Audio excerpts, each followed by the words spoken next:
live just above Amsterdam in Purmerend. And well, yesterday I decided to play the calling here. It was a bit of a crazy ride. I was not actually thinking about making day 2. I didn't buy a battle hardened pass, was just like, you know what, I'll just take one day and it's fine. Then I went 7-0 for some reason. I was just like, oh well, might as well try second day. And well, it brought us all here, I guess. And last match was against another 5 player.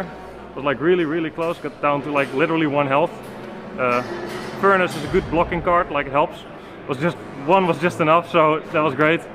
And yeah, it's awesome. I don't know what to say, like it feels amazing. Yeah. Did not expect this when I walked in here this morning. Started, I think, around Tales of Aria. Like when it was just released, like I didn't play the pre-release, it just came out. And I was just like, oh, you know what, I can just like buy some of these starter decks. Maybe one first edition box of Tales of Aria. A friend of mine who I played like X-Wing with, Wouter Ouwehand, he's also like a pretty good player in the Netherlands. He was like, oh, we should try out this card game. And then I told him, you know what, I'm not playing card games. Like I'm not doing that, like it's not for me, like I don't like the financial part of it and everything, so. But then he hooked me because the game is just, it's just an amazing game, and I was just like, you know what, I'll transfer from like the game we played, X-Wing, to this. And it has been one joy ever since. So yeah, it's pretty awesome. It's just such a good game. We'll attend in Lille. Yeah, I was planning on going to the calling, so I already made like a reservation, hotel and everything. But I am arriving on Thursday, so I could also play like the Pro Tour now, which I'll try to do. So I'll just try to get into the Pro Tour. I got my PTI, but I need to get it in before August. So I'll try to play like the Pro Tour there and see how it goes there.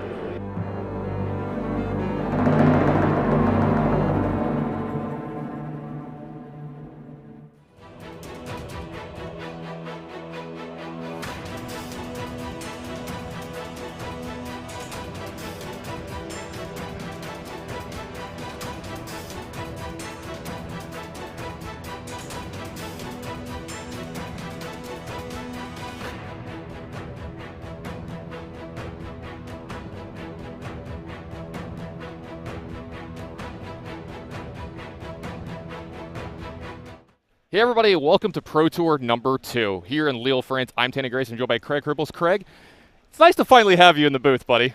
Ask me how excited I am to be How here. excited are you? I'm easily a 10 out of 10. I think I'm an 11 out of 10 just Wow. to beat you. I gotta one up you a little bit here. Okay, So. I get it. Absolutely, I'm excited to be here. Everyone's excited to be here. We got a little over 350 players here today for Pro Tour number 2, the first Pro Tour in Europe, so this is a big coming out party for Europe as well. Yep. I mean, you mentioned this earlier before the show. They came over to America, really showed us what's what. They took our trophy. Do you think they have a chance to maybe turn the tables this weekend?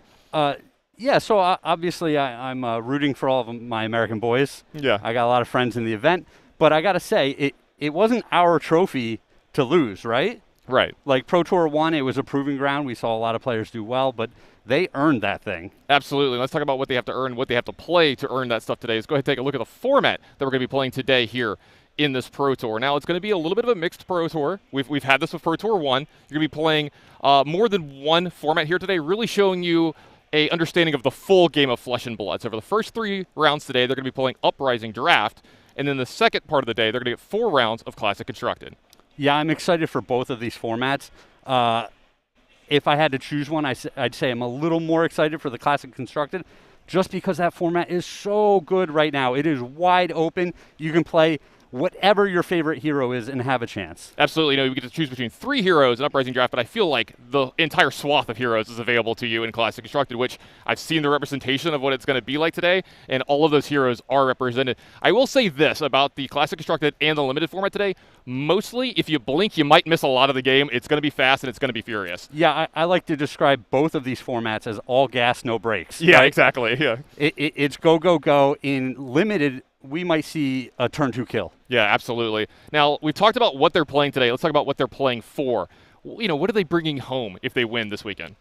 So looking at this board, it makes me wonder why I'm in the booth with you and not out there playing with them. Yeah, I don't know what decision tree you went through to make this, because that first place prize, that's pretty tempting. It's $25,000 to the winner. They get that Pro Tour Champion prize card. Have you seen those before in person? They are absolutely stunning. Insane. Yeah, absolutely stunning. Plus, they still get that gold legendary of their hero's class or talent. That extends down to the entire top 8. Everyone here is going to get that PTI all the way down to top 32.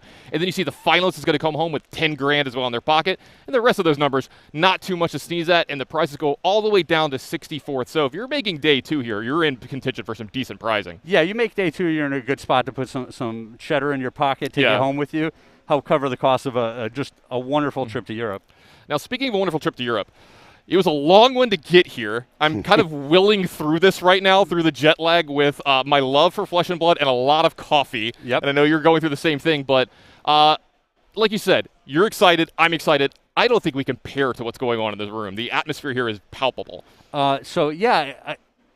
Just going through the last couple of days, in my hotel lobby, there's just people who have never met before, and they can't get enough. They're jamming games, they're talking the format, they're discussing heroes, and the energy is just spectacular. Yeah, I was going to say, I've been back and forth between a few of the hotels because my friend's here, my friends are there, I'm staying here, and every single lobby, it has been taken over by Flesh and Blood. A lot of the tables have players, they've got their coffees, they've got their, their treats, and then they've got their decks. Yep. And again, I've seen the breakdown of the decks this weekend. It's kind of like what we expected, but I'm just so happy to see how happy and excited everyone is here this weekend. You can see it in their eyes. They're super excited. There was a lot of nerves in the room going in because we got to remember, you and I, we live pretty close to the first Pro Tour, right? You live down the street practically. I had a short flight in. Some of these players, they didn't get to come to America for Pro Tour #1, so this might be their first attempt in a big professional setting like this. And I know you and I, we played our first Pro Tours probably ages and ages ago. I know mine was like 20 years ago. Oh, don't say that. Yeah, I know, right?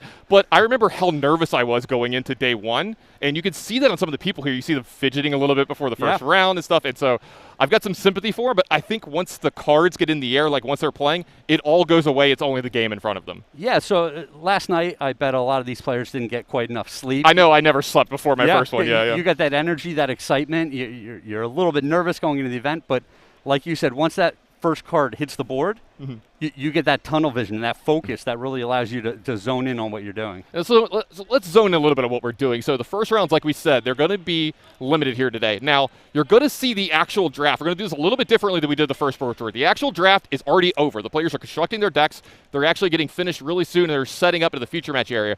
We're going to be following New Zealand's favorite son, Matt Rogers, and I got to say this, we watched a good bit of his draft here. You're going to be seeing all of it at home. I don't want to spoil too much of it, but I'll spoil it. It's an absolute banger. Yeah, this is practically a constructed deck. Now, he played Dromai, and I've got to say this, not only did he play his seat well, but everything lined up for him. Yep, sometimes the draft just breaks that way, but you had a very interesting point that you brought up during the draft about what went down in Pack 1. So what went down in Pack 1 is, we saw him when he got his opening pack. Generally, you take a look at it, and you want to map out like how many of each class card you can kind of see where your opponents are for where they're going.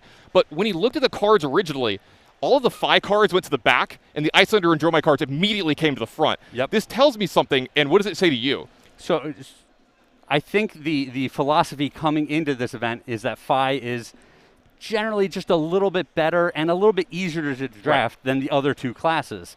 So if most of the field thinks that Phi is the right path, he's saying, I'm going to just eliminate that completely, and then through the first 2 or 3 picks, I just need to figure out where the open lane is in these other 2 heroes, and I have a clear path to a very good deck. Yeah, and thinking about this is a very good strategy, I think, because the thing is let's say you start with an Icelander card, you start with a Dromai card like you did, and then in Pack 2 you get another one, and in Pack 3 it dries up.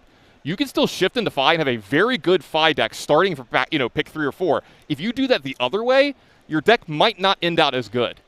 Yeah, it's a question of that balancing act, right? How long can you wait before you do switch? But if you find the open lane early, it reinforces down the stream as well. So Pack 2, the players to your left that are now passing to you know that you're in this class and they don't want to fight with you. So now you're getting the hookup from both directions. Yeah, speaking of those directions, we looked at the player pod that he played in and the people around him. His player pod was pretty stacked. There was a lot of really good players there. Michael Hamilton was in there, a back-to-back 2-time calling winner.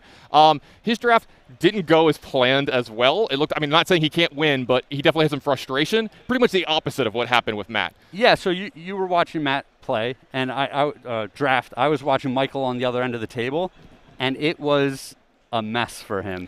Yeah, him and a player to his, I think, direct left are in the same hero. This is something that can happen sometimes with the way the pack's laid out, and it does weaken each player's deck a little bit. Yeah, and like we were saying, he recognized that it was not going well for him, but it was too late to abort. Yeah, and so one of my favorite things was watching Matt. I thought after Pack 2, I was like, this is one of the better Dromai decks I've ever seen. And I could see him counting his color strips. And he's like, I could see it in his mind. He was like counting them. He's like, I want some blues for Pack 3. Obviously, he didn't say this, but I could tell that's what he's thinking. And it was funny because in Pack 3, like, opens up his opening pack, and there's a good blue for his deck, but there's also just a red Senpai in his pack. And he's like, well, this is a first pick. I can't pass this. Yep. So, like, begrudgingly, I'll take this really good red. And then the next pack, he sees another good blue for his deck, and then there's just an erase face in the pack. So he's like, well, I guess I'll take the erase. If you twist my arm, I'll take this as well. So I think he ended up with enough blues. I kind of caught eye contact with him when the draft was over, and he gave me like kind of that wry smile. Yeah. You know, that look of like, yeah, it went really well. Yeah, this happened. Yeah, this happened. So we're going to be getting to that game in just a moment. Whenever the players are ready, they're kind of setting up into the future match area. I'm really excited to see this deck. I'm not going to go out on a limb and guarantee a 3-0 from Matt here, but he's one of the best players in the world. He's probably got one of the best decks in the room, not just in his pod. Sure. Things happen. You can definitely lose games, but his deck looks amazing. Well, with the Dromai deck, occasionally you just run into a deck that has 3 or 4 Phantasm Poppers. Yep. And they just blow you out 3 turns in a row, and it feels like you're barely playing the game. So that is a possibility here. That is a thing that you need to look out for. If someone has a lot of brother-in-arms and things like that, like they can definitely break up what's going on. I saw him hate draft a few cards. His deck was that good that he was hate drafting early in packs. Like I saw him take, I think, a 5th pick Singe, Red Singe in one of the packs. So he's like, this is how I lose. Like identifying how you lose when your deck is this good is a really good way.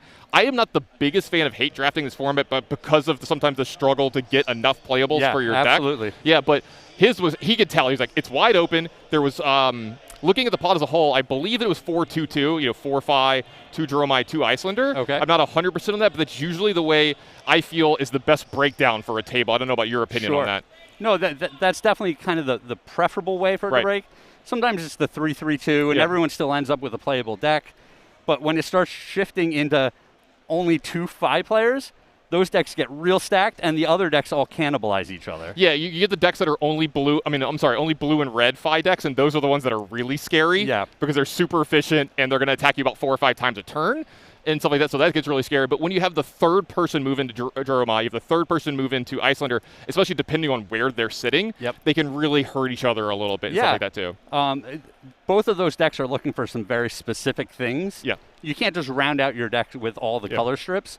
And so there's just not enough cards to go around to make good decks for everyone if there's 3 players in those heroes. Yeah, because, it really matters, right? With Icelander, you, really want to, lean towards blue. With Phi, you really want to lean towards red. I feel like the yellows kind of get left out in the cold a little bit in the set, but, they filter in there when you got to do it. It's a necessity at times. Right. I can tell you, Michael Hamilton drafting Icelander here had 2 blue cards after pack 1. That's not ideal. And the player to his left was also Icelander. So in pack 2, he was not getting the hookup with the blue cards there either. He ended up with 5 blue cards after pack 2. Very painful process.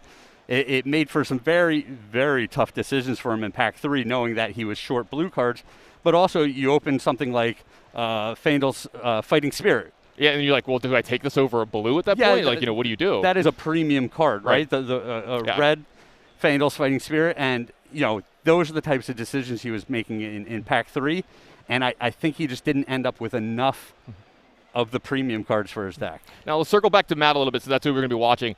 I think his deck rounded out to practically a 10 out of 10. It looks like a constructed deck in my mind. I thought I was making the joke. I was like, we're playing limited first round, right? Not classic constructed, because this looks it looks this way. He's got 4 or 5 copies of some of the same cards. His equipment suite is really good. He's got a sash, which is like one of the cards that's a slam dunk first pick for me as well. So really looking forward to him putting on a show, and hopefully he can back that up with a 3-0 performance here in the draft, so we can just follow him the whole way through. Well, and you're really hyping this up, so yeah, I know, right? It'll be interesting to see if he fumbles somewhere along the way, and I'd like to follow up talking to him about how he felt the draft went, and really get those insights from him. Yeah, so it looks like we're actually going to go to a very quick break. Don't go anywhere. We'll be right back with more Flesh and Blood.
played against a Prism player, yeah, I mean, to be honest, things went really well for me in that match. Things didn't go so well for my opponent.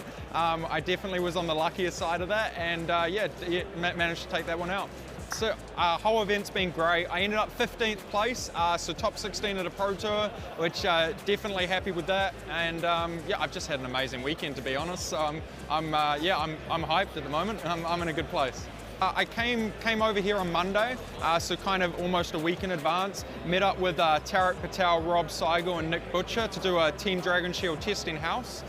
So we, basically played Fab pretty much non-stop up until this event as well. And yeah, kind of testing all of the things and trying to solve the format as best we could. And it was an incredible experience. Like, I mean, we've been testing together for a little while now, but we're in different time zones, you know. We're from multiple different countries, so teeing up time zones to test online has been hard, whereas here in a testing house it was just perfect. Just incredible. So we're officially sponsored by Dragon Shield, which is also one of my favorite companies in the industry as well. I think they're an absolute fantastic company. They do great things for the games. They're amazing people to work with. And when they were interested to bring us on and to sponsor us as a team to play, I mean, we were over the moon. It's going to be, you know, we've still got a calling going on. I don't know how many people, but I know it's a lot. I don't know if it's like 800 or 1,000 or something there. So there's that's still going on, and that's going to be day 2 of the calling. You know, they're going to be playing right up to top 8, and then also top 8 of the Pro Tour is happening. I'm going to be commentating on that, so I'm super stoked and proud. Yeah, I'm just very appreciative that they're inviting me on to commentate on that. I had a lot of fun doing that at Nationals, US Nationals, so it's going to be another great day for me, I think. We're really on the course now, right? Like, Flesh and Blood is in such a good place at the moment, and it's been on the up and up, and I think this weekend really solidified that. And solidified, I mean, look at this venue. This is incredible, the amount of people that have come together in the Flesh and Blood here. So I think it's really solidified this game as a major player, and I think this next year is just going to be a continuation of build-up on that. And I'm really excited to see how the next Pro Tour, World Championships, National Champs before that. I'm really excited just to see how this year pans out. I think it's going to be blow out our expectations.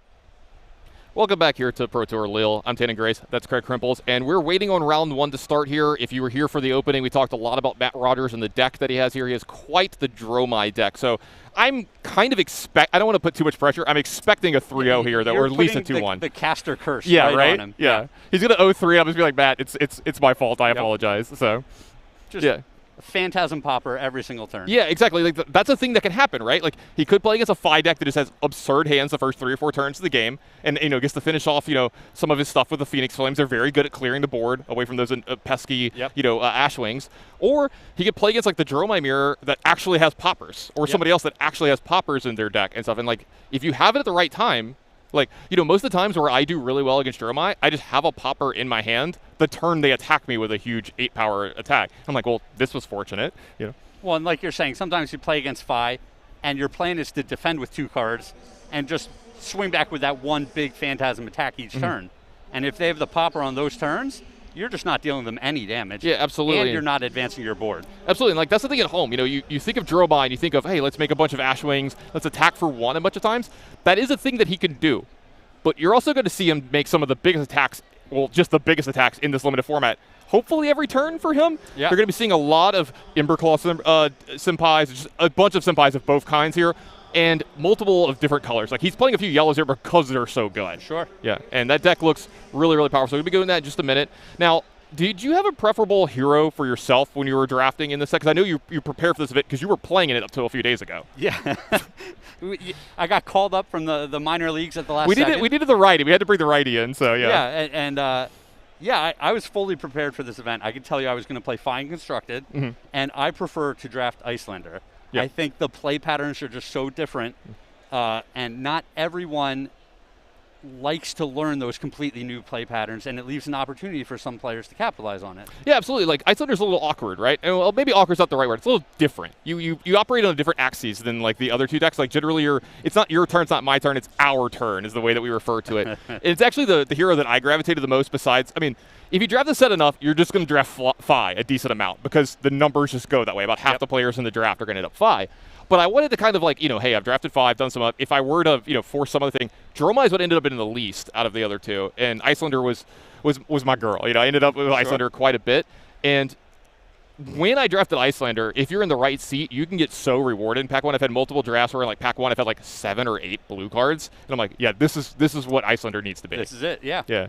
But it's also interesting when you're playing Icelander against most opponents and you do almost all of your actions on their turn, and then on your own turn, all you do is Arsenal and pass. It feels very awkward, right? It feels like you're playing Guardian almost a lot of the time. Well, it feels like you're doing something wrong. Right. Like your own turn is supposed to be where you have that big punch, that impact in the game.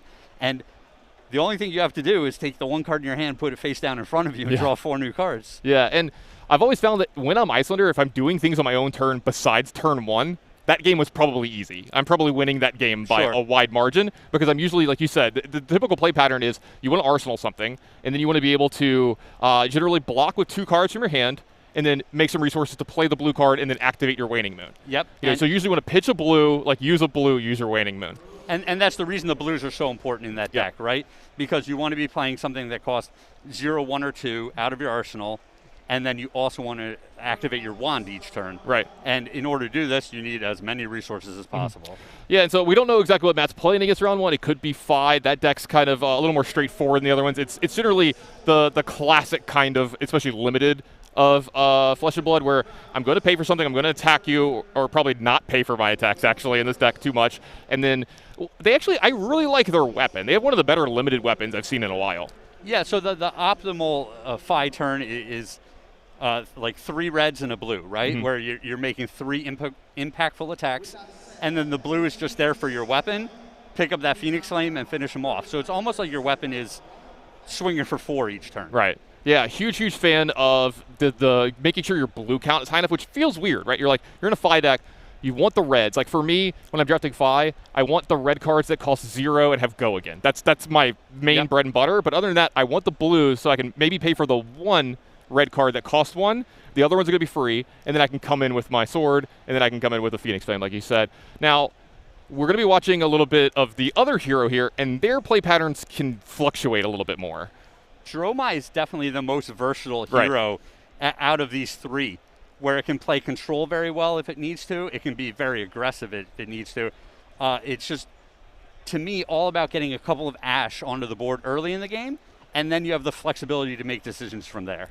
Also, I think it's the hardest deck to block against, which that's where it does so well. If they have a bunch of these Senpais, like, have you ever just been attacked by an 8-power Senpai for their first attack? You don't, like, if it's not turn 1, literally you just throw your hand at it. You don't know what to do because you're like, well, blocking for 2 doesn't feel very good because then I don't have as, or 4, I don't have as impactful of a turn, and that is a huge portion of your life total. So this is a very scary deck when it's built well. Well, it's funny. If you're playing against Fi, or if you're Fi and you're playing against Dromai, sometimes it's just 2 ships passing in the night. Right, yeah, no blocking. Each person just does their own thing, and one of them kills the other one really fast. Yeah, exactly. Now, we're not just doing limited here today. We're going to be doing constructed. I said you said that you were playing Fi in constructed. Well, you know what? Let's get rid of that. It looks like we're getting our players almost ready here. I was trying to fill in a little more air here, but it looks like we're going to have our players ready. It looks like Matt Rogers is going to be playing against Isaac Lee. So I was about to say, I think we have the heroes probably backwards on this because definitely Matt Rogers is on Dromai. I can't see on the camera, but if I remember right, I think I watched a tiny bit of Isaac draft. I believe he is on Fi. Yeah, I saw him take a couple of Fi cards in the draft. Yeah, and so, like you said, looking to have that really quick turn. Now, what's a good Fi turn versus Dromai going to look like? Well, like I said, the poppers are just such a difference maker in this matchup. It's not something you have a ton of in Fi, though. Not always. Right. But they're premium picks in the draft, right? Everyone wants 2, 3, 4 poppers in their deck. There's not enough of them that exist for everyone to get that. So, like you were saying, it's about managing your picks in the draft where you're like, hey, am I going to take this 0 for 3 with Go again? It's so good in my deck. Or am I going to take this popper because I know I might not get another shot at one? Now, when we're saying popper at home, what we're talking about is a card that has enough power to be able to just block with that single card against one of the Phantasm attacks, like the Senpais out of Matt Rogers' deck, and that's it. That is gone. You don't have to commit more of the cards because that is the ideal way to block, especially in Fi. It's like, well, look, here, I'll give you this one card in my hand to stop 8 attack from coming in, and now I'm going to attack you probably 4 times with these 3 cards, maybe even 5. Well, and it's even more than just stopping that one attack, right? Because so many of the attacks have Go again. But if you're able to blow them up with one of these poppers, that doesn't happen. They lose their action point for the turn, and they're done. Yeah, so that's the nightmare, right? Like, so you'll probably see Matt. Well, against Fi, I think the light is a little more green at times. Like, you can kind of say like, well, how high do they take these poppers? How many? Especially after the first one. Like, usually if I get popped once, I'm just going full on the rest of the time. I'm like, how many of these do you have in your deck, right? But you're going to see Matt probably sequence his turns a little bit in a couple times to try to play around that situation. Yeah, they generally try to have the Phantasm card be the last one that they're attacking with. A lot of times you'll see the little dragons attack first in case there's a popper in there. Yeah, get a little test, a little death by 1,000 cuts. Feel the waters out, and then the big ones come in on the tail end. Now, I don't know if everybody at home could see these too much, but we see Matt Rogers on the Dragon Shield Pro team. They've got these new sleeves that they're unveiling here this weekend. I want to get my hands on some of these. Yeah, I don't know. They just have nicer things than everyone else. Yeah, I know. Why do they always have the best stuff? I was going to say, the perks of being Matt Rogers, right? I guess so. Yeah, I know, right? So we're going to be getting down to that game as soon as they're ready. They're going to be revealing their equipment just in a moment. We're going to get down there. So I got to say, Matt Rogers, we know what deck he's playing in Classic Constructed as well this weekend. And I don't mind saying that because, his opponents are going to know as well. He's kind of going old school with him. A hero that he was known for in the past and has come back to the limelight in the last week. And that's Dash is what it looked like that he's playing. I think that's a surprise to me.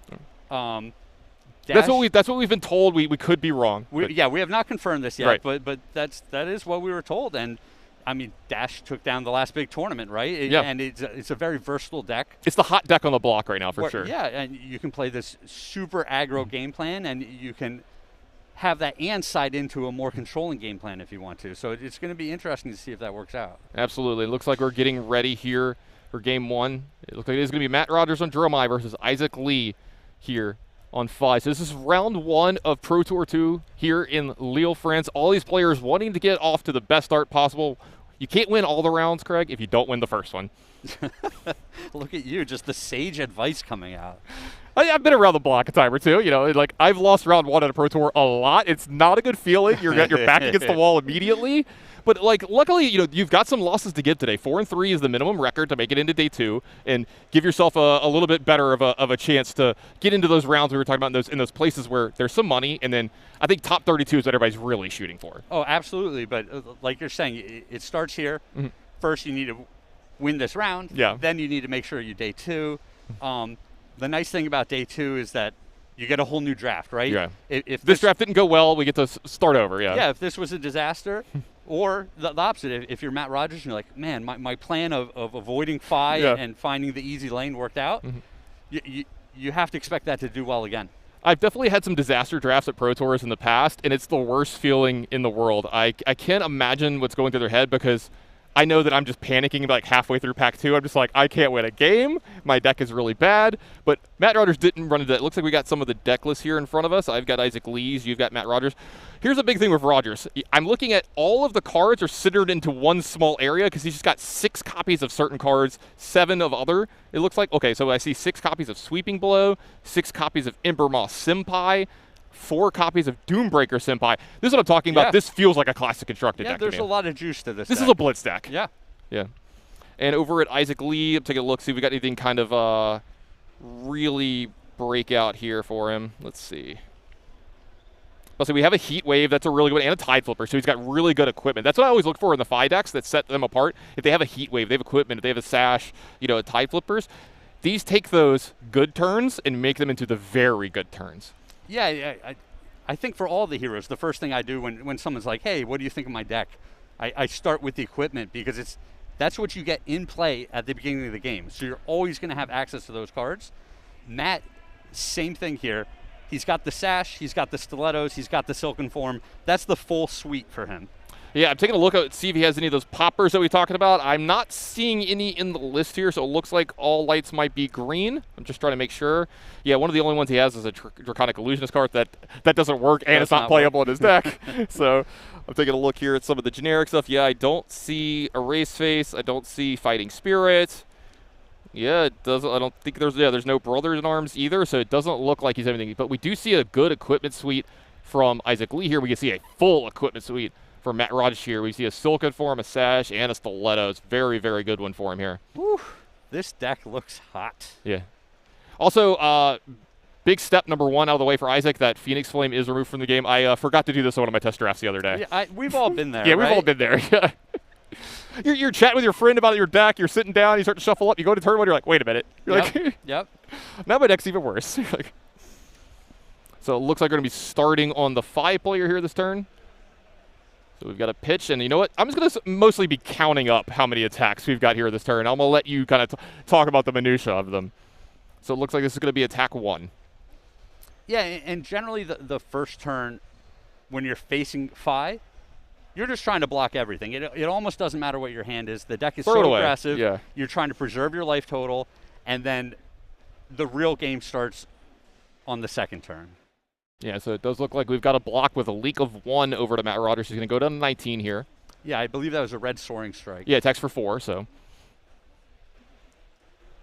Ooh, I see a card that I have a special connection to there. Little Flame Call Awakening, my preview card from the Uprising. Shout out to LSS, thanks for the preview card. And that one's a good one, too. I was really, really happy with it. That is a good one. Looks like we've got the second attack. Flameborn Retribution, I believe. Yeah, so it's very important to keep up how long the chain links go here in the Draconic decks as well. I'm sorry, yeah, in the Draconic Ninja decks here as well, because this allows stuff like, the Phoenix Flame to come out of exile here, because you see that he had some resources floating, so he's going to be able to do this for 1 mana. I'm sorry, for 1 resource. I like what I'm seeing out of Isaac here. His plan is clearly to Arsenal this card. Mm-hmm. Like I said, the first turn, Matt's going to block with his whole hand anyway. You're not going to be able to force through that much damage. Next turn, he's going to be able to play that card, sacrifice his Heat Wave, and get the double Phoenix Form. I actually think this is an ideal turn from Isaac Lee here. He actually leaked through 2 damage and set up an arsenal for a 5-card hand possibly next turn, but Matt's got some things to say about it here. It looks like we got a quick pitch here, and it looks like one of the, I was going to say, this is not a Senpai. I thought we were getting one of those, but this is going to create an Ash.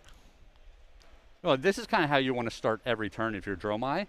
This is a go-again attack. He's creating some Ash, and it does not have Phantasm, so you're not worried about this first attack getting popped. Yeah, and this is something you're going to see a lot, especially from the small attacks from Matt Rogers here. They're feeler attacks, and I don't expect Isaac Lee to trade a card. And this is an early use of Sash from Matt Rogers here, because I believe this is going to be a big turn. So we're going to double-check on which dragon this is, but it looks like we're going to invoke one of the Ash into a dragon here. Now, this is kind of, I left this as a surprise for everybody at home. I think there's multiple dragons in Matt Rogers' deck, and I remember 1 or 2 of them are pretty good.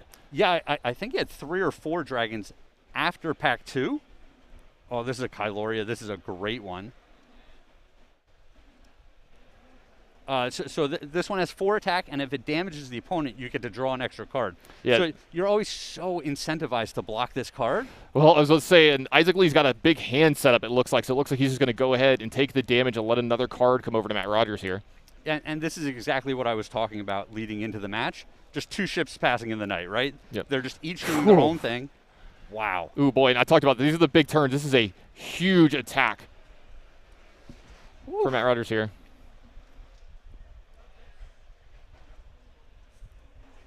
Oh, wow. He's cashing in one of his equipment as well. This is a ridiculous turn. I said we might see someone die on turn 2. Yeah, we're trending towards that for sure. Yeah, this is all lined up, right? Because those dragons stay in play. So Matt's hand is essentially a 6-card hand here, right? He gets his 4 cards plus the 2 dragons that he has in play.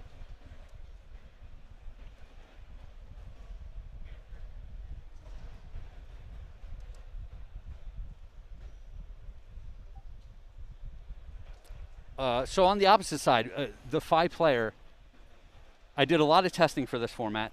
I have had 5 players attack me for up to 20 damage in one turn with their 5-card hands. Yeah, absolutely. When you have cards like Lava Burst and stuff like that that do those big break points at the end of the turn, you see like small attack for 2 or 3, small attack for 2 or 3, my weapon for 3, maybe a Phoenix Flame for 1, and then the next attack is generally a 6 or something along those lines. Well, he has the Heat Wave with the Phoenix Flames here, which is huge. Yeah, because I think there are multiple Phoenix Flames here this turn. Well, he's got one in the bin that he can rebuy later, and then he's got the Awakening in his arsenal to go search up another one if he's playing the 3rd in his deck. Yeah, it does look like he's going to go ahead and take down that dragon here. Nice to clear that one out of the way. So that Ronin Renegade is going to start to turn off with a little bit of attack. It's going to be followed up by the Phoenix Flame as well for a little extra. And this looks like here comes that card that we were talking about on turn 1 out of the arsenal. And this is going to go get the 3rd one out of the deck as well. Really big turn here from Isaac Lee. You can see why he took so much damage from Matt Rogers here. So let's see how much this is a big turn from both players. Like you said, 2 ships passing the night, no blocks, or not many blocks going on here. Tons of damage getting thrown both ways. Yeah, it still tilts Matt's direction a little bit, right? Because some of these attacks have to take down the dragons, and those are just points that add directly onto his life total.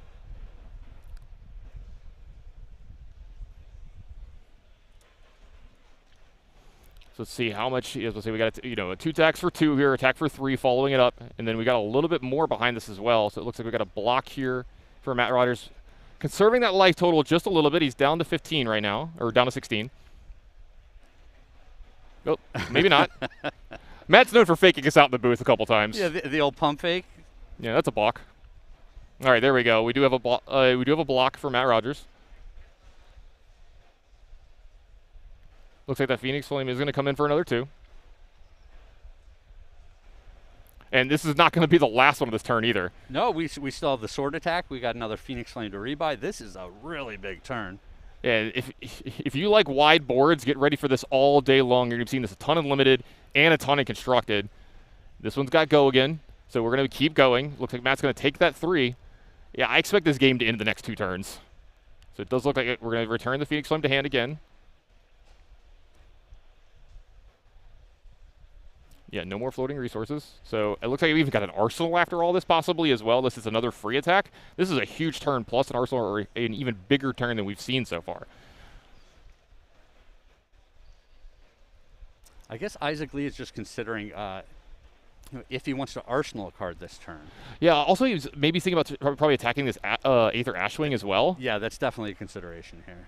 Matt Rogers' life total is still pretty high, but he's he's weighing the options here. Do I want to, this is attacking for 2, and it won't attack for 2 any other point of this game. So I'm going to get that 2 damage in. So it does look like he's going to get the 2 damage into Matt Rogers' face.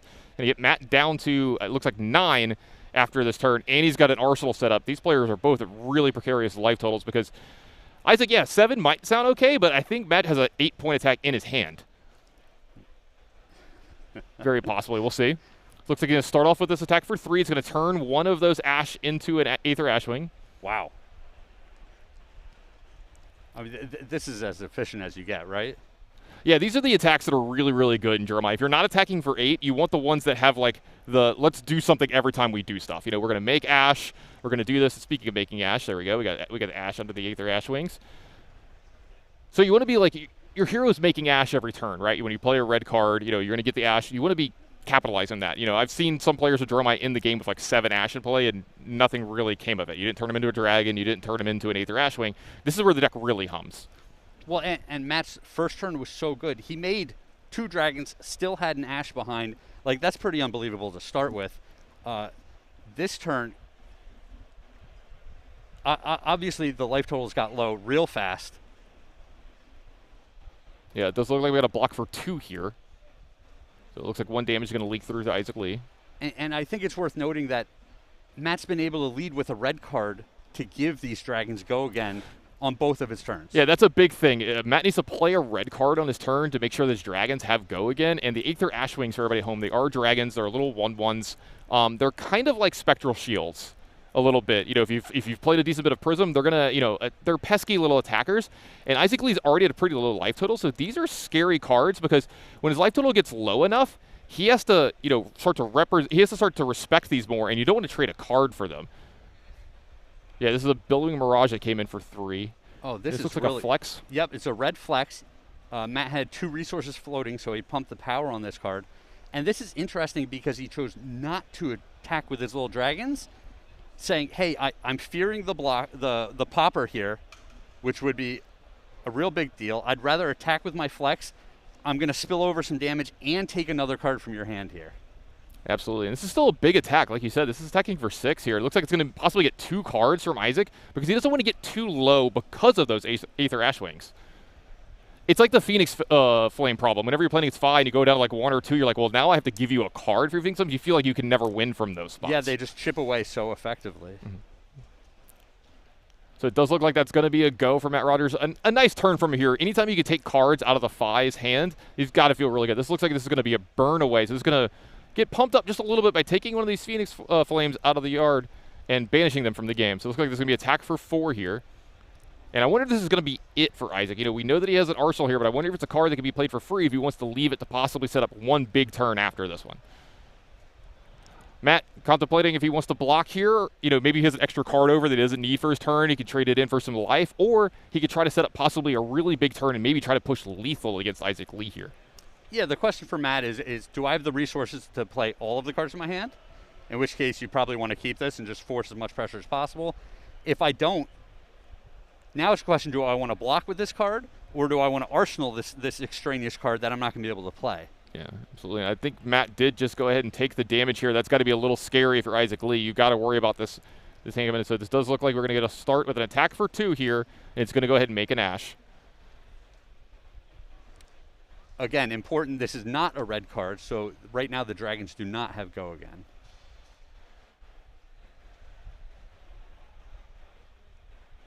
Oof.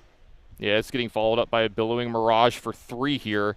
So this is a red Billowing Mirage. So this is the red card that you were talking about, making the 3rd Aether Ashwing. I don't know if Isaac Lee, let's see if he can be able to get out of this turn. If he does, he won't have many cards left. Well, he had a really good block on the first attack with, is that all you got? Which is going to put a card back in his hand for his turn. Yeah, so there is going to be a block of the Billowing Mirage. Now let's start the death by 1,000 cuts. Like you said, the question is he going to have enough left to get out of this turn? Yeah. So there we go. Nice little push. And I think this is going to bring Isaac down to 1, I believe. And it looks like Matt is going to arsenal up and pass here. Now, good for Isaac here. He's going to draw an extra card here at the end of the turn because of that's all you got. Yet another Caster's preview card getting played here in round 1. They're taking good care of us. Flake is out in the area watching some stuff. He'll be in here in round 2 for all you Flake fans. Along with Roman as well. They're going to be bringing you all the action when Craig and I are not in the booth. And I can't wait to see them get their chance here.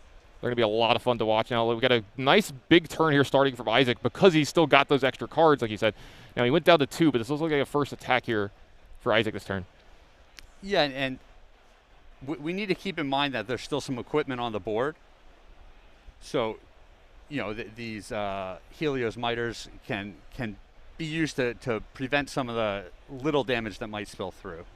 Yeah, you might be a little extra value of a card, right? Like if you have a blue, you can like maybe have a resource left over. If you had it, you can use it with Quell as well to take care of some of the damage from these Aether Ashwings. Instead of blocking 1 card for 1 card, you can get like kind of a 2-for-1 out of that.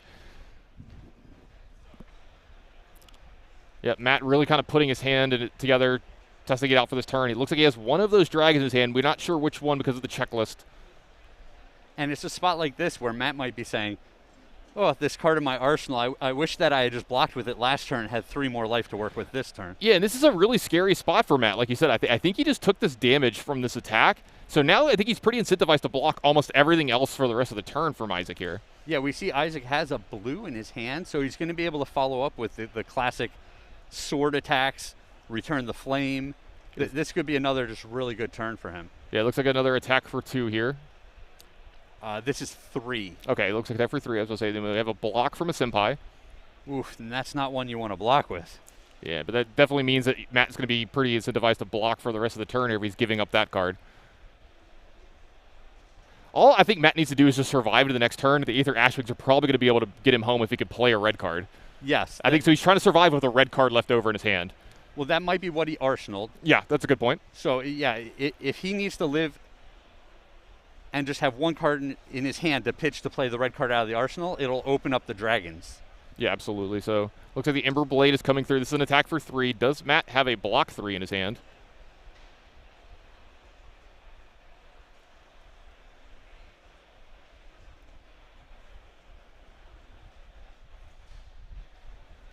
And with only one card in Isaac's hand and no resources floating, Matt doesn't have to worry about that attack reaction that might spill over enough damage to kill him. Yeah, you don't see too many of those in this format, but every now and then one of them pops up, especially the Ninja deck. Looks like he's going to block the sweeping blow here. That is a block for 3, so that's a full block from Matt.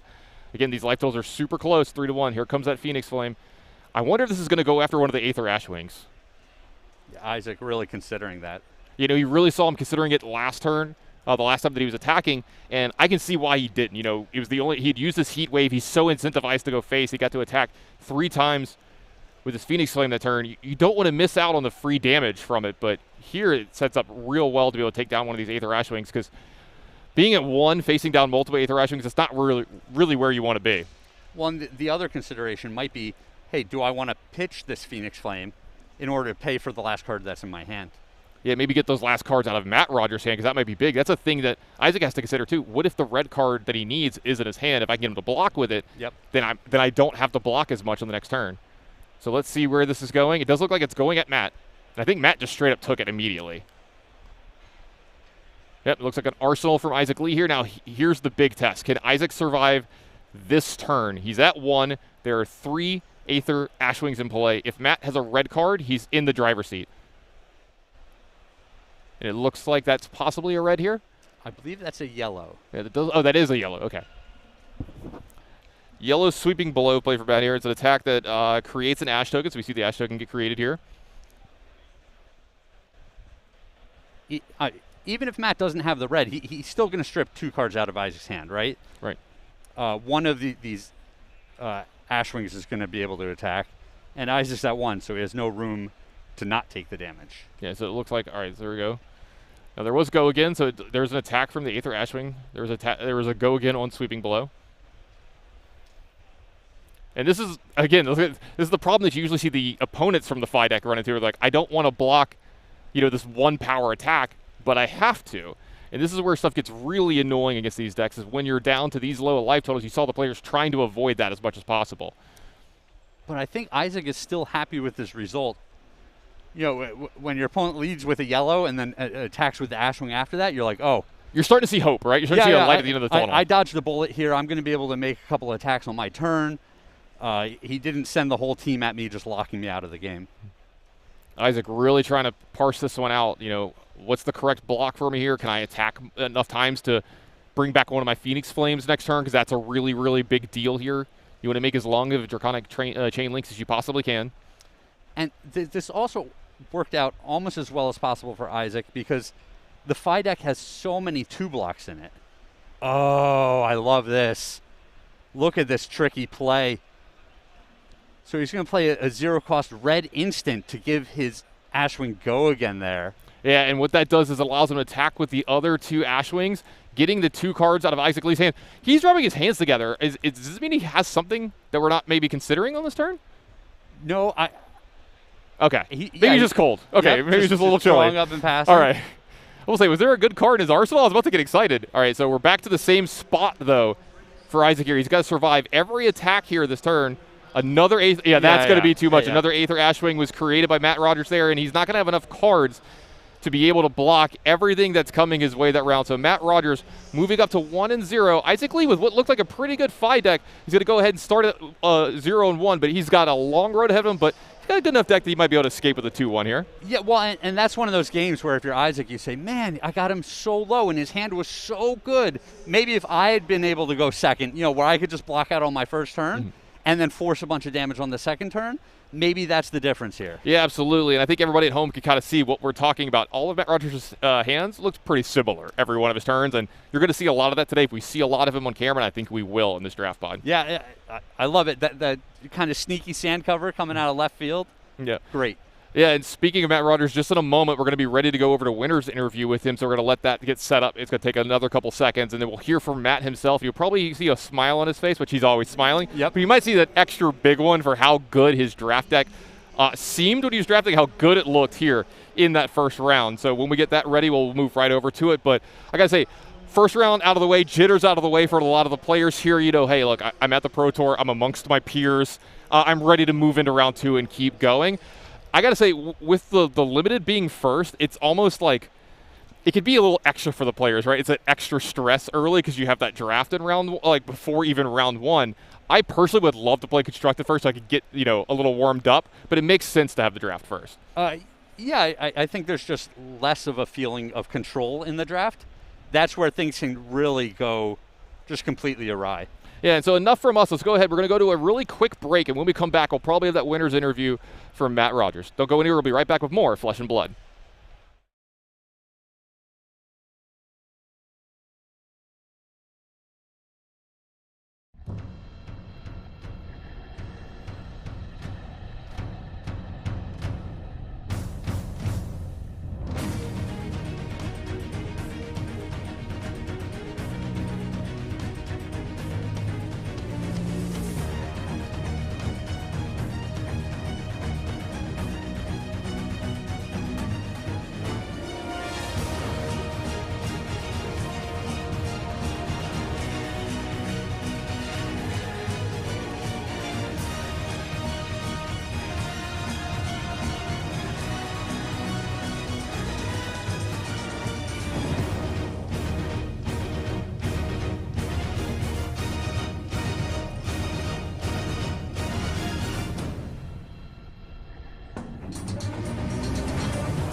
Hey everyone, welcome back to Pro Tour Lille. I'm Tannen Grayson, as always enjoyed by Matt Rogers. I feel like, we have you in the booth a decent bit, for coverage. It's nice to have you in here as a player when you're doing really well at the event. What a show round 1. Your deck looks great. Oh yeah, it's nice to be here as a player. Yeah. I mean, I love coverage as well, so it's kind of win-win. But yeah, my deck is pretty ridiculous, to be honest. I not much else to say. I believe I was the only Dromai at the table. I went into it very early and sent signals very early, which kept other people out of it. And then, my deck's probably the best deck I've ever drafted. I didn't want to okay, so I was talking it up before this and a lot, and Craig was a little worried, you're going to give him the caster curse, because I was like, I expect a 3-0 here. Now, I want to ask a few questions, though. When I saw you open pack 1, you immediately put all the 5 cards to the back and then the Dromai and Icelander cards to the front. Was that an active thing that you're kind of maybe thinking about? Like, you're like, I kind of want to maybe avoid 5 if I can. Don't give away too many secrets here, but is that a conscious thought of yours? Yeah, that is a conscious thought. I have to be fire's kind of good but risky. Is if a bunch of people are forcing it and you don't pick up on, you're not able to pick up on the early signals because of the way the pack configuration is, you just get destroyed. Immediately when I opened that pack, it just had a bunch of Icelander playables. Yes. So that's why I pulled them to the front. I was like, all right, I want to see if I take a Fire Dromai card here, how many people do I think I can bait into Icelander with this pack? As soon as I saw that, I'm never taking an Icelander card, right? Because I'm just going to end up fighting. So it came down to, do I want to take a Dromai card or a Fire card? I'm pretty much gonna, in a pack like that, when I see 6 strong Icelander cards, I'm gonna take a common, especially when the class with the 3 cards was also Icelander, right? So if I take a common, I get to immediately signal a deck. So I'm gonna take either a Fire common or a Dromai common there. Yeah, that's something at home people might not realize. The person to your left, when they look at that pack, they're going to remap the pack and be like, oh, there's a common missing from Dromai. So that's an immediate signal to the person to your left, like, hey, don't go here. We don't want to be fighting over Dromai. Yeah. Stuff like that. So I find that's a signal to the next 4 people, to be honest. Right? If you take a first pick Dromai common, because Dromai specifically is probably the weaker deck of the 3. Right. And so it's the one that people want an excuse to avoid. Right. If they see a pack with a Dromai common missing, they're just going to be like, okay, cool, I don't have to be Dromai. Wash my hands of that. We're good. good. Yeah. It's the one I end up in the least in testing. Yeah. Yeah. So I definitely found a lot in testing that in strong Icelander and strong 5 packs, if you take a Dromai common, you very regularly end up either the solo or one of 2 Dromais in the pod, and then the deck's quite good. Yeah, absolutely. Now you talked about testing. Now I know you're with Team Dragon Shield. How was your testing process for this? Who were you working with the most going into this event? Yeah, so I was working with Tarek Patel and Nick Butcher, my 2 teammates. Rob Seigel had some personal issues, so wasn't able to come to this one, unfortunately, so it was just the 3 of us. But then we we invited Joel Ripter, I think his name is, Right. a Canadian player, into the house. Really good player as well. Yeah. He came second at Calling Orlando. Right. Definitely. We've tested with him last time as well. It was great. And then Matthew Dukes as well, another very experienced card player. I'm a big fan of Matthew Dilks. Yeah. At home, people might not know his name yet because he hasn't had too many breakouts just yet, but that's a name to watch for this year. Yeah, I think, absolutely. I agree. Absolutely. So, did y'all? Do you feel like you did really well for Classic Constructed as well? Yeah. And then also for the limited testing, we tested with Isaac Crute and a Sure. bunch of those guys. So a lot of powerhouses.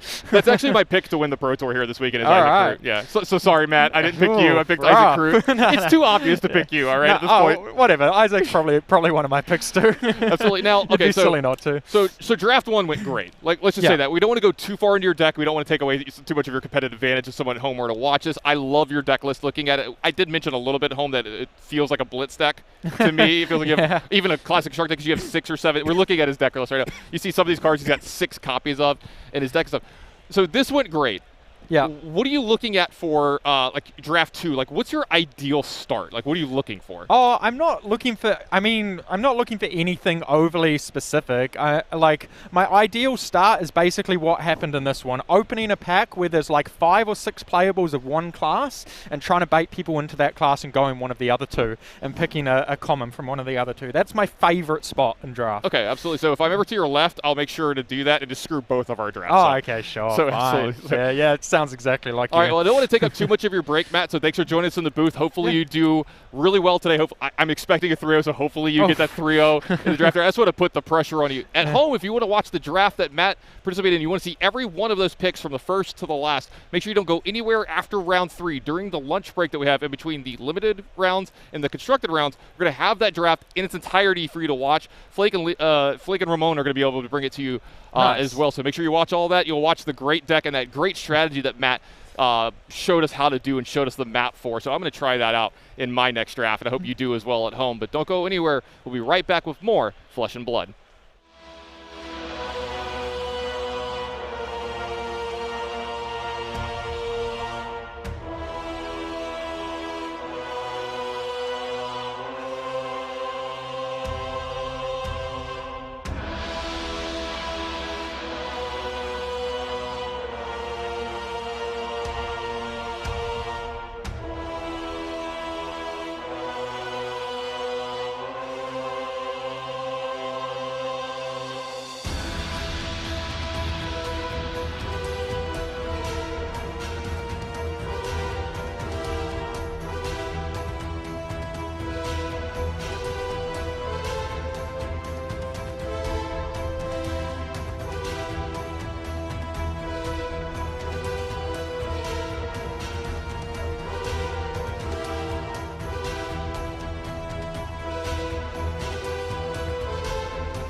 Yes. Do you like hairy British men? No. I do. Do you like beer? I do like beer. Come and join us on Push the Point podcast. Wow. Wow. What an offer. We do deck techs, we've done vlogs, we've done interviews with very, very cool people from the Flesh and Blood community. We've got a wide range of different content that you can tune into, and I pretty much do most of it, and these two just freeload off the back of me. Don't just ask us, ask our amazing patrons with our awesome feedback. What do? We drink beer. We tell you all about our decks. A semi-terrible internet connection. Why would you choose Push the Point over Arsenal other Pass available or Steel First Speed? Do you want to listen to something decent? Then tune in to anyone else other than us. Nailed it! Welcome back, ladies and gentlemen. It is the Pro Tour in France. Je suis avec mon bon ami Romain. Bonjour. Welcome, my friend. Bonjour. Oh, goodness Hello, gracious. everybody. I'm so happy to be casting this with you. I have to tell you, I'm a big fan. I'm a bit starstruck right now, so I'll try to do my best. Let me just. What do you want? Which part of your chest do I sign? We'll do that maybe after this Okay. one, after this cast, or maybe tonight. I don't know. After karaoke, which is the plan tonight. But there is much more to celebrate. I mean, Matt Rogers won in the books already. Yeah. The draft is such a volatile, it's such a turbulent part of this tournament. Who knows? You could prepare for months if you want to with your CC list. But if you are not ready for draft, things can go sideways in a hurry. But as we've seen, Matt Rogers was really ready for this draft, for the draft portion of this Pro Tour. His deck is absolutely insane. You've seen what he did. We were watching him draft. I think you were on the other side of the table, but when I was watching him draft, I was like, okay, he's one of the best players in the world, maybe the best, arguably the best actually. And he's got an inside deck, so I'm pretty sure there's a pretty good chance he's going 3-0 after the draft portion. Well, what he was drafting, and I mean, again, we will show you a little bit more of the draft process after the 3 rounds are up. I was watching Michael Hamilton, and some of the cameras were squarely on Matt Rogers, who is one of the top, if not the top, limited ELOs out there, and for good reason. He was passing cards in the draft portion where you were saying, passing cards to the player to his left, where the player was looking at the card saying, what the hell are you passing me? This is insane. How good is your deck? And again, at some point he didn't need the cards. He had so many good cards that he just counter-picked and picked everything that could counter his deck. So he's got the big dragons, so he wants to protect them. So he started picking Singe and cards like that just to be able to keep his dragons on the board and not be destroyed by these Icelander players. So I'm really curious to see what the rest of the tournament is going to go for him, at least the draft portion. And I think we still don't know who we're going to cast next. Nope, no idea yet. We're going to get those pairings shortly. I think it's going to be Erica Forsloff versus Michael Hamilton. If I believe that's Michael Hamilton's name, we're going to find out in just a second. Yes is the word we get from the higher power. Interesting, yes, directly from space we got that information, which is great. So it'll be Michael Hamilton, Phi versus Icelander. And I will say this. I was watching Michael Hamilton's draft. He's got one hell of a job ahead of him. And usually Icelander versus Phi is in for a tough battle here, but Michael Hamilton's Icelander is going to have some work to do. He won't have the blues that he's probably going to want. He won't have the kind of, that powerful, you won't have all those blue Aether Hails that you can just pop out. Those Frostings, those Ice Bolts. He was really, really struggling to pick up blue cards. Yeah, I think there were at least 3 Icelander players at the pod, so there's a pretty good chance that he didn't have all the blues he needed, and he probably wanted. So yeah, we don't have the deck list yet, so we don't know if he's gonna be able to assemble his game plan properly. But yeah, I'm anxious to see what's going to happen. Well, there he is. He's shuffling up, and again, Erica as well on Phi. This is a table that was loaded with great players. Isaac Lee was there, Michael Hamilton, and of course Matt Rogers. And sometimes you go to a table. I remember when I was playing in the first ever Uprising draft in Las Vegas at the premier event. at my table was Yanji Lee and Michael Hamilton. And Yeah. you're just thinking, out of all the hundreds and hundreds of players What who am are I doing gonna this. do? Yeah, but it was a murderer's Why row of me? great people. Yeah. Why me? So we have the lists, ladies and gentlemen. Here they are. I've got Michael Hamilton's list. You've got Erica I Forsloff's got list. Reka's, yeah. What can you pull out of here that makes sense to you, my friend? I mean, From a, just looking at this, Fi, you're looking at red cards. You're looking at really Yeah. aggressive standpoints. she's got pretty good stuff. She's got good. That's what you need if you're going to be taking down. First of all, Michael Hamilton, 2 callings under his Yeah. belt. You got to come with the hotness. She's got a lot of zero attacks, and that's what you want in Fi, especially in when you're playing Fi. You just need three red cards, 1 blue, and then you're off to the races. You know, you can just attack, and see what your opponent is doing. If Michael Hamilton is not able to pull these ice blues out of his arsenal during Erika's turn, he's going to be in for a tough time, because she's got a lot of Brandwidth Cinder Claws, she's got Lava Vein Loyalty, she's got these Running Renegades, so she's going to go wide. I don't know if she's going to hit hard enough, but she's going to go very wide. So looking here at Michael Hamilton's list, again, I had mentioned earlier that while I was watching him draft, I think after Pack 2, once Pack 2 was complete, he only had 5 blues after 2 packs, and that is not where you want to be. Typically, I mean, early on in, everyone has their own philosophy on the right way to draft, but if you're running Icelander, you want to feel comfortable with at least like 12. I mean, what the right number is, people can always argue, but 5 after 2 packs, you have to be worried. Yeah. And looking at if you don't have at least 10, you're in a lot of trouble. Definitely. Yeah. You need not just the blues, but you need the proper blues. The blues that you can play from Arsenal. We're looking over here in terms of cards that Michael Hamilton has. Just pure ice cards, 2 blue ice cards, 2 blue ice wizard cards. And after that, you've got another 2 wizard cards like Dampen and Read the Ripples. But Read the Ripples, to me, is just... That's a card that's the kind of card that gets passed to you at the end. That's the charity card towards the end of the draft. Yeah. So it's going to take some very fancy footwork here for Michael Hamilton to sort of dance around this Fi match. What's interesting in Reka's list is that she picked Rapid Reflex, and I know a lot of people don't like the card. It's an attack reaction, but it's the only attack reaction in the format. So if she can manage to put Michael Hamilton's life total pretty low, she can just take it out and pull out a surprise victory somehow. I have won a draft match by busting out a Rapid Reflex, and boy, oh boy, did I feel good about myself. For that. You're always very proud about yourself. It happened to me this week. I put a red one out of my arsenal. Nobody was expecting it, obviously, and it's so nice to win with it, especially the cards that nobody respects. I think that's the perfect verbiage for it, is a Rapid Reflex out of my arsenal. Yeah. I think that's exactly where you pull it. All right, so it is going to be Erica Forsloff on 5 versus Michael Hamilton, the 2-time calling champion on Icelander. And again, who goes first, who goes second? Well, that's decided by the coin flip, as it were. Yeah. But we're starting You don't off. really want to start when you're playing 5, do you? Usually, I mean, no, I think that Icelander kind of likes to start, but in this case, the decision might have just been that you do not want Icelander to start. You don't want to give Icelander the arsenal right away. So we're going to start it with a Soaring Strike coming in for 4. Again, Icelander starting at a deficit at 18.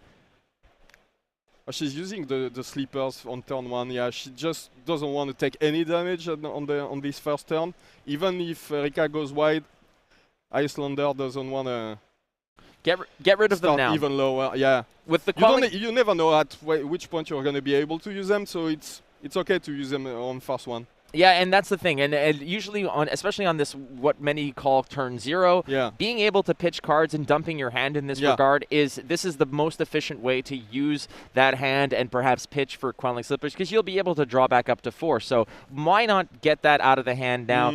Make the most efficient use of the Quell mechanic in this case and just bust out those Slippers. Especially if on the first turn is not really threatening, because if he wants to go really wide, if Erika wants to go very wide, she needs to keep a card in her arsenal. So yeah, you see the turn is over now. Didn't take any damage, so Michael Hamilton probably feels pretty good about it. Yeah, I mean, it wasn't a very aggressive turn in this case. I believe that Fi was just looking to maybe press a little bit over here, see what she can sneak through. Ultimately, I think what Erika just wanted to do was load up an arsenal and maybe get rid of some cards that she wasn't feeling. I think we can see that she has Lavaven Loyalty and Brandwood Cinderclaw, so she's got all these cheap attacks that allows her to go wide. She only needs now a blue. And that is an Ice Bolt for 3. Yeah. That's a blue Ice Bolt. So again, Michael Hamilton is very, very short on ice cards, especially blue ice cards. And in this case, being able to have the luxury to just fire one off on your turn, that could come back to haunt you, because these are cards that you definitely want to tuck into your arsenal. So pitching a blue, or pitching that was a yellow Aether Hail, Yeah. and of which he has 3, and that is definitely not the color you want for your Aether Hail. So unfortunately, yeah, it pays for the Ice Bolt, but this typically would mean that Michael Hamilton has another blue action that he could put into the arsenal in this case. Otherwise, he would. Hopefully a nice one, yeah. Yeah, he wouldn't have tossed this Ice Bolt away. There's no way, yeah. So still considering over here again the fact that having there's no Tide Flippers, so not having Arcane Barrier as the 5 player. Does she want to use the Mitre or the Sleepers right away too? That's a pretty good turn. I think that you can't hope for very much when you're playing Icelander. You just use the Waning Moon. So it's 5 damage. Yeah, it snuck through again without any Arcane Barrier. You just got to get it through again. In terms Absolutely, of yeah. how are you going to deal with it? You've got Quell on the Slippers. You've got the Mitre, but that's a very expensive type of Quell. And Erika probably wants to go as wide as possible on this turn. It's really a critical turn. If she manages to assemble a big turn, she's going to be pretty good from what we see on in her hand. Brand with Cinderclaw. But it's all red, I think.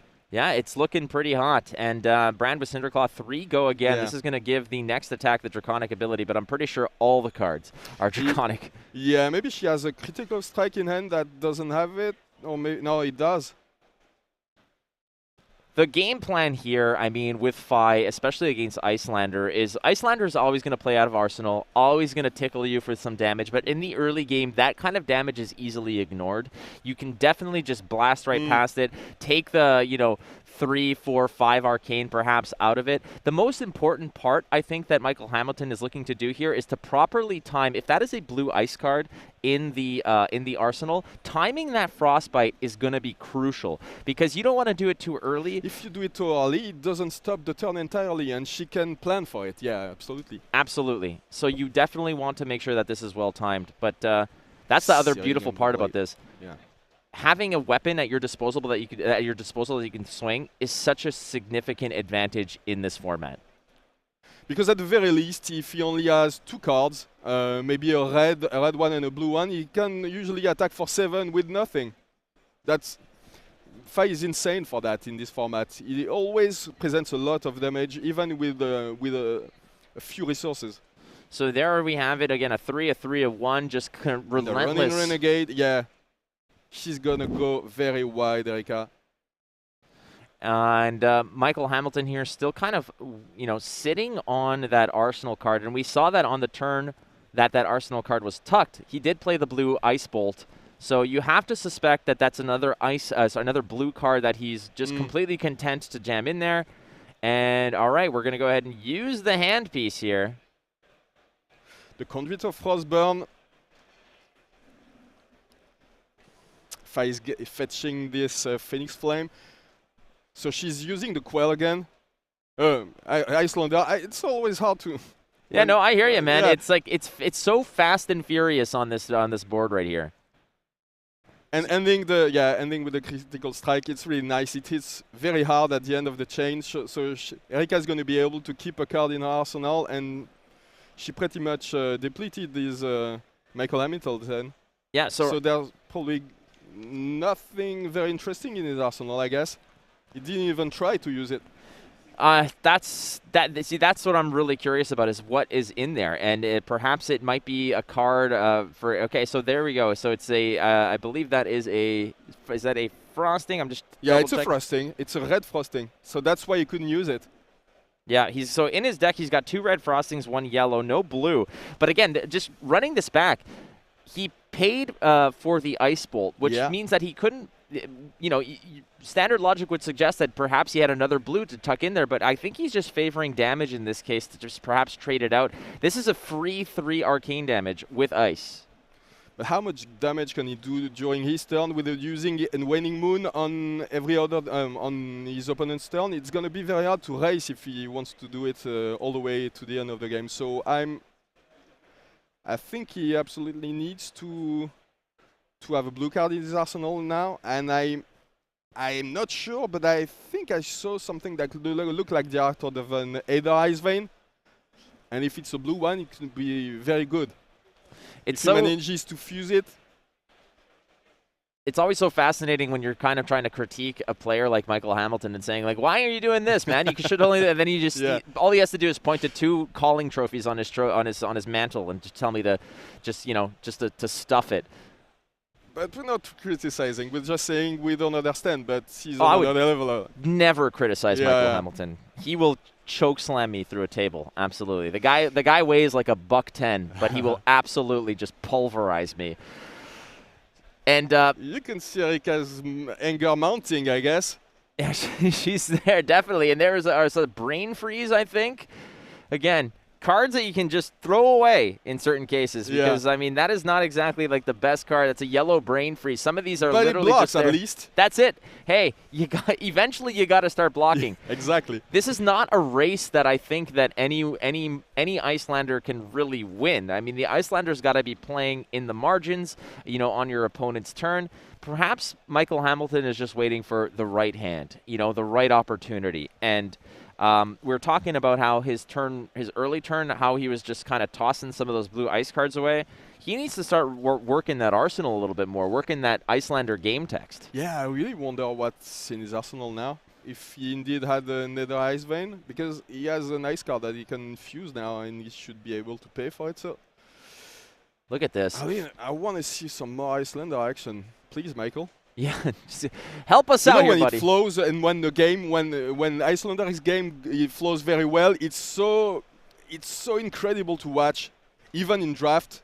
So I want to see it coming. 5 chain links on that previous attack by Erika, and again, with such small little bits of damage here, you can see the life total dwindling. Just, Icelander already starting at a 2-point deficit at 18 versus Fi's 20. But here it comes. All right, we're starting to see a little bit more fireworks. 5 is a lot of damage, yeah. 5 arcane is not easy to deal with. It's definitely not easy when you don't have any arcane barrier. The question here is that 5 worth it? Is that 5 that you can just soak? Is that time to leave your Mitre and the Sleepers? That's the only way to prevent this damage. It's tough, again, because, Slippers and that kind of quell effect against a Fi, where you'll get your mileage off of it, it's a better feeling. But if you're paying 2 to block 1 piece of arcane where the remainder gets through, it feels so bad. Yeah. So freezing point again, it's just 5 arcane. It's going to cost you 3, but there are effects involved, none of which are currently online. It kind of checks how many frostbites, ice affliction, the auras, as well as frozen aspects of the cards, be it your arsenal, your equipment, etc. None. It's not really relevant in draft anyway because it's hard to get the afflictions. Both players just really, again, in the early stages of the Pro Tour here in Lille, this is some of those very, very, you think that later on in the tournament it gets hairy and it gets really greasy, but I'm telling you, there is no bigger nerve set than those first few games, especially when they're draft, because there is no prep that you can do that will ever equate to you opening that pack and finding the cards you need.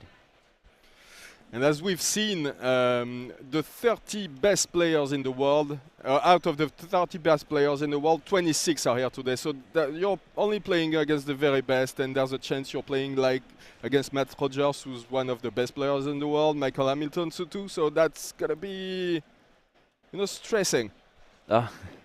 It's like that is the first point of entry into making it to the big show, is getting to that first pot of 8 and just seeing the absolute, You'll see Michael Hamilton, Matt Rogers, and you think at some point I'm gonna have to play with them. Yeah, you want to be the best. You got to beat the best. Yeah. And we're starting again. Doing 5 things just one after another, chaining these together, paying for those attacks. Why not? 3 is easily blocked, but how about a 4? That's at that break point. Those are not easy to block. Hamilton here I just... think, yeah, at some point he's going to have to take it to the face and to try to come back during his turn, because it doesn't look like Erika wants to stop. Now, I don't know if she's a dash player, but she's putting the pedal to the metal.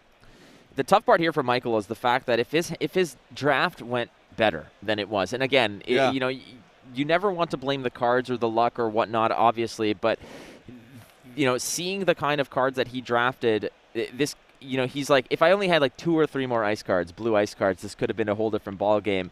He won the first match, and I mean, give it to Michael because his deck is not as fine-tuned as, say, Matt Rogers' deck was. He was having struggles. You could see it on his face while he was drafting. He was receiving the cards from his opponent, and then it kind of clicked with him. He's like, I am just, you know, I think I'm just flanked by another Icelander player, and there's got to be another one around me because I'm getting fed absolute, you know, trash here. And he's made his way to a 1-0 to start, so you got to give him credit for that. And at last, he's firing off his arsenal with a Nether Hail, I think. That's an Aether Hail, yeah, blue. That's going to create a... Frostbite, so that's the perfect timing. Maybe it's going to stop Erika in her tracks. Maybe she has a 2-cost attack in hand. She doesn't look happy about it. Yeah, that's a tough part because you have the floating resource, so you're like, I'm covered for a Frostbite. Maybe but not. You want to take the damage and then take the Waning Moon and then go very low. If you take it all and you take the Waning Moon, it's a precarious situation. This is what I love about Icelander. Icelander is very much a pick and choose your spot kind of. It plays almost on the other side of the fence to a degree where you're very rarely going to be playing on your own turn and presenting damage, especially against a very relentless hero like Fi that can really, you know, stitch together great turns with the scraps that it pulls off the top of its deck. And in this case, you know, that Aether Hail is as good as gold for Michael Hamilton because it looks like it may have not only put a stop to the remainder of this turn for Erika, at least gave her, you know, pause to think of what the hell is going on here. But ultimately, it's also pushing some damage to the degree that she's now thinking it's not about dying this turn, but what if he tucks another blue card and suddenly I present an attack and I am toast? Absolutely. And the thing is, even if she wants to defend the Mitre, with the Mitre, I mean, prevent the damage with the Mitre, it's taxed with the Frostbite. So it's very hard to navigate this turn. It's, well, at least she had a Noesis Respite, so now did she good for now. Did she indicate Waning Moon to block the damage? I don't think so. Or was it the Aether Hail? It was a hail. Okay. Because that Michael didn't pay for the Waning Moon yet. But I'm just saying, like you could perhaps prevent it from the Waning Moon go up because the Waning Moon would present 3 damage versus the 2 from Aether Hail. The hail, yeah. So it's definitely I think a possibility. that's what she was debating, but so now she's taking 3, and she goes down to 5. She has no resources to quell, so yeah. And to Mitre either. And look at this. Look at this. And in a matchup that was looking like it was going to be just all on Erika's side here, Michael Hamilton is closely, or rather nearly, equalized the board here. And the difference here is that Michael Hamilton's probably just going to tuck a card and pass it back. And that's is it a nice card? That's what we're looking at. What do we see there? No, he's just going to go with an Aether Dart. It's the red one, so it's the best one for this situation, actually. Erika has to do something, and we can see an Oasis Respite, another one in her hand. Okay, so here's the problem, though, Romain, is that he is completely juiced out of an arsenal here. He doesn't have an arsenal this turn, yeah. So in any other situation, throwing an Aether Dart, if you can tuck a blue card in that arsenal, you are feeling absolutely beautiful. You can just go ahead at any point, play that blue card, Waning Moon, and the game is essentially close to done. But that ain't the case here, and Erika is just coming back full force here. 5-2 on Michael Hamilton's side, but the tempo is all on Erika's side of the board. Can he block out this turn with while keeping a card for his arsenal next turn? That's the whole question there. So if he manages to do that, I think he's good. But we don't know what's in Erika's hand. But here's the issue again. This is where the Ember Blade is so important. That is an extra attack that you will always have, that will always chain together. So this is a problem for Michael because, again, what Michael needs here is a blue card in Arsenal. That is his win condition in this case. Otherwise, if he's constantly defending, he is never going to get a chance. Erica needs to constantly be throttling down here. She cannot afford to give Michael an option to tuck a card. Blocking with the flex, so taking 1. Yeah, trade-in, sorry. Yeah, trade-in's going to block 2 over there, I believe. So yeah, it's a 2 block. 2 to 3. This is and scary. It's going to be 2 to 2 with the Phoenix Flame. Oh, actually, he's going to go down to 1 because. Oh, did she hit? Yeah, she. Yeah. Oh, goodness gracious! That's all she wrote. Yeah. Woohoo! Boy, oh boy! Fi doing Fi things. This is incredible because it always seems to happen. They always seem to have it at the right moment. You know what I mean? At least against at the end of the chain, this lava burst is always destroying games and destroying people's careers. Well, I think Michael Hamilton's career is well intact. I don't think there's ever going to be any issues in that regard. Yeah. However, I will say this.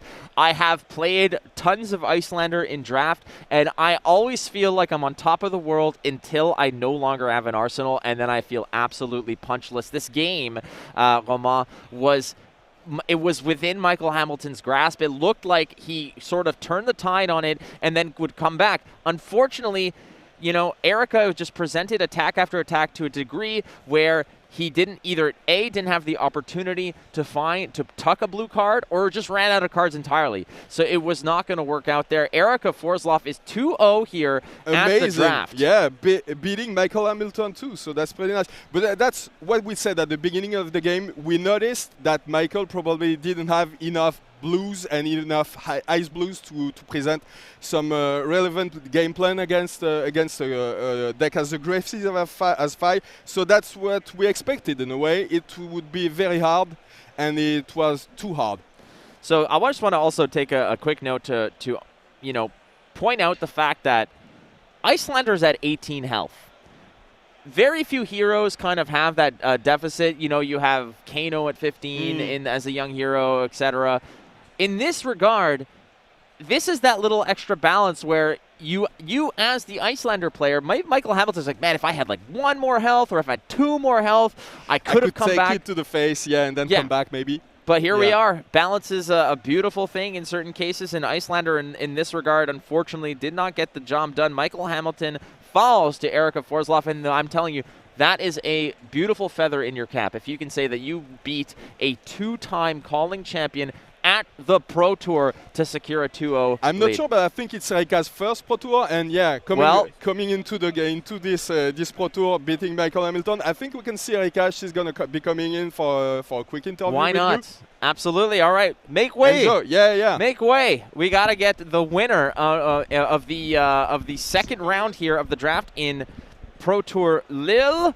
France is a beautiful place. She'll be here with you shortly. She will be here shortly. She's signing autographs is what she's doing. Probably. She's out there taking pictures. She's taking a drink because Emmanuel Macron just called her. He wanted to speak to her because that is one hell of a feat. So we are here with Erica, who is just getting set up, and we are going to have a quick chat because, boy oh boy, congratulations. Thank you so much. All right, so we got to run through this real quick here. You're at a table with Matt Rogers and Michael Hamilton, and I'm telling you, I was watching that. I wasn't part of the draft, and I was nervous. What was your first impression when, A, you sit at the table, you see who you're with, and B, you're like, oh, by the way, you're probably going to be on camera? Well, I was a bit perplexed when we got to our table, and there was a judge there doing some scribbles on a table, and I see Matt Rogers' name on the table, and I was like, oh, fudge. Good save. Good save. She said fudge. Yeah, I would also have not said that, but that's fine. And then I get to the table, and I see that Matt Rogers is on my first left, and I'm like, okay, so this is the guy I'm passing to, and he's on stream, and everyone is going to judge everything that I send to this guy. Well, this is a great start to this day. So the draft was very open in the beginning, and I noticed that no one was picking Fi to my right, so I just went knees deep into Fi to my pleasant joy, because it's one of my favorite heroes to play. I love to play the aggro matchups. And then I just focused on getting the best Fi deck you could possibly build and take it from there. So I just tried to focus on what I was doing and not think so much about what was going on in the outside. Like, just imagine you're at home in your armory with your friends and everything will be fine. Sure, no problem. And I mean, the other part about this is that you start the day 1-0. You're feeling great. And suddenly you realize your next opponent is not only Michael Hamilton, but Michael Hamilton on Icelander. And Icelander typically is a very, very tough matchup for Fi. Did you have a game plan going in against Icelander where you just said, let's see how the cards fall and just go for it? What was your thought process sitting at that feature table against Michael Hamilton? I drafted a red Oasis Respite, so I made sure to draft that one in, and I managed to get it on my 3rd round, so I put that in Arsenal and just said, I'll just wait for him to come in with something scary and I'll use it, and I felt fine. Basically. I knew there was 4 Icelanders in the pod because I met one in the 1st round and I beat him, and then I saw the 2 other guys in our pod doing an Icelander face-off basically. So I knew there were 3, and then I come to this table and I see Michael Hamilton is on the 4th. I'm like, this can't be a good Icelander draft. I must have an edge here. Well, but then he won the die roll and he made me go first. Then I was a bit, shit. Whoa, so, but it worked out. All right, well, hey, congratulations. You still got a lot of work to do here, but a 2-0 start is as best as you can get, and having a Michael Hamilton kind of tombstone, under your name is a great way to start. So congratulations to you. Yes, thank you so much. And good luck moving forward. Thank you so much. Beautiful. All right, we will be back shortly, I believe. If I'm not, we can break, absolutely. Again, from space. Hey, there's higher powers than me here. So we will be right back with round 3 of the draft at Pro Tour Lille.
Republic. I'm from Ostrava, and I play Oldhim. Just the next, but we were 5-0. Yeah, 5-0. Yeah. I really like the split format because I think it's really skillful to be a player who knows multiple formats, right? Because you can be a player who can do a lot of reps and then you can get really good at CC, but then being a player who's both good at CC and drafting, that takes a sort of practice that you don't just get from doing the same reps with the same deck over and over. You have to get a wider game knowledge. And I think that's a really good thing on LSS's part here. It's like both doing the Pro Tour in Lille and this calling as a split format event. It's really, really good, I think.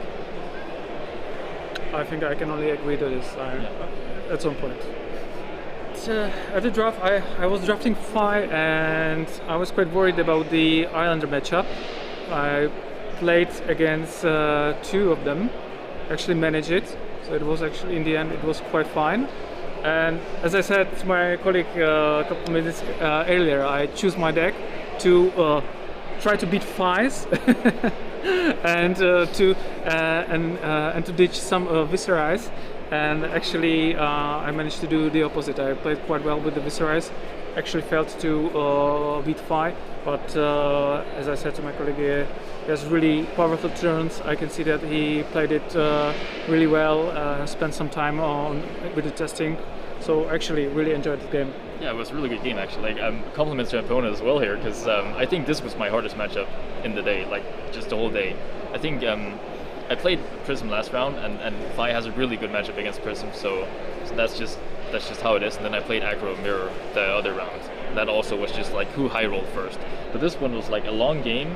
Like there were really good decisions. It was about blocking and attacking like both ways, and I really enjoyed that. I think we had a really good game. I think not really stressful, but as we discussed during the game, there's really a situation when one or the other have to take the opportunity.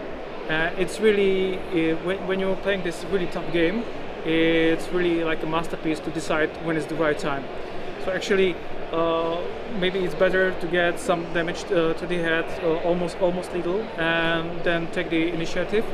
I tried it a couple of times, but in the end I haven't managed, and you get the tempo for the rest of the game. Yeah, I was just really happy that I didn't see any Oaken ult played. That would have been really bad, but I think I managed to keep enough pressure on that we had a really tough time getting a good time to play the Oaken ult. And I don't know if any of the erase faces help. I might have hit an erase face turn on a turn where you block with an Oaken ult, I think. Might have done something. Might. Yeah. But when I saw it, I think that I just blocked. Yeah, exactly, blocked instead. So yeah, it's the Oaken ults. Those are the dangerous cards, and I didn't face any of those luckily because I managed to dodge them, but they would have been bad if they had landed. Okay, well, talking Fi in general, special attacks, like attacking for 40 on like turn 3, that's a special attack. That's what you do in the Aggro Mirror. You just like bring in all the equipments that you just sacrifice, the stubby hammers, the mask pouncing links and all of that, and you just Art of War, and you just go nuts, and you just attack for 40 on turn 2, and they have to block. It's James White, if you're watching, just consider banning stubby hammers. It's not really a fair card. Yeah, I think I played really regular deck list of Oldhim. One thing I could maybe mention is Hypothermia, but actually I think that I'm playing that to maybe have it in sideboard for Jewelmice or Prism matchup, but actually it's more for the defense reaction of Oldhim. Nothing other than that, nothing really special. Yeah. Let's meet in the top 8 like we did in Krakow in Battle Hardenet. Yes. Oh, we've already been in the top 8. There you go. There you go.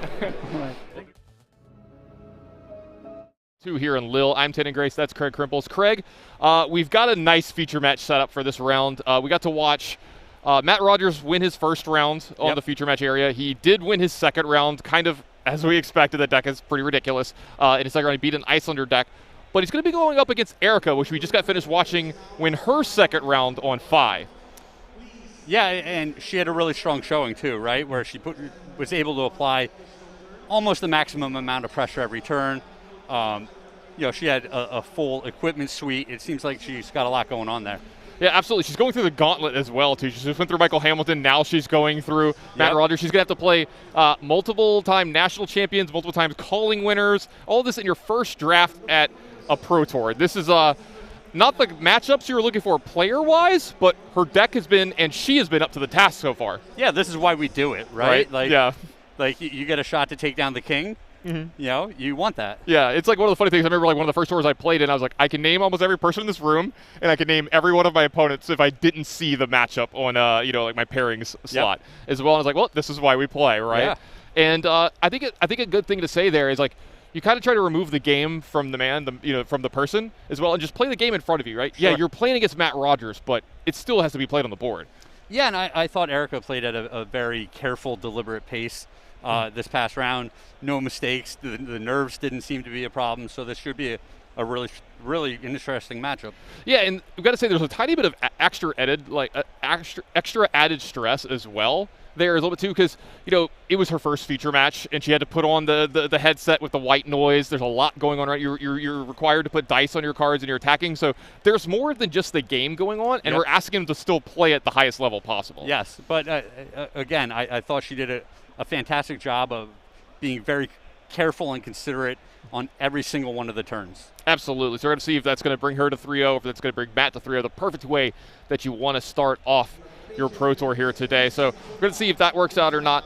you know, I got to do an interview with Matt afterwards, and he was a little tongue-in-cheek about some of his stuff. You know, I was like, hey, don't give away too much of your stuff, but he did agree with the fact that, you know, hey, he moved those cards to the front of his pack, and he was like, yeah, he's like, I don't want to fight over 5 if I don't have to. Sure. That's a thing I don't want to do.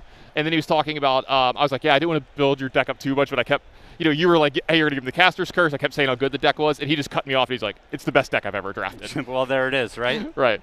So it does look like we're going to take a small break and then come right back for that round with Matt Rogers versus Erica. Don't go anywhere. Right back with more Flesh and Blood.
Everybody, welcome back to Pro Tour 2 here in Lille. I'm Tannen Grace. That's Craig Crimples.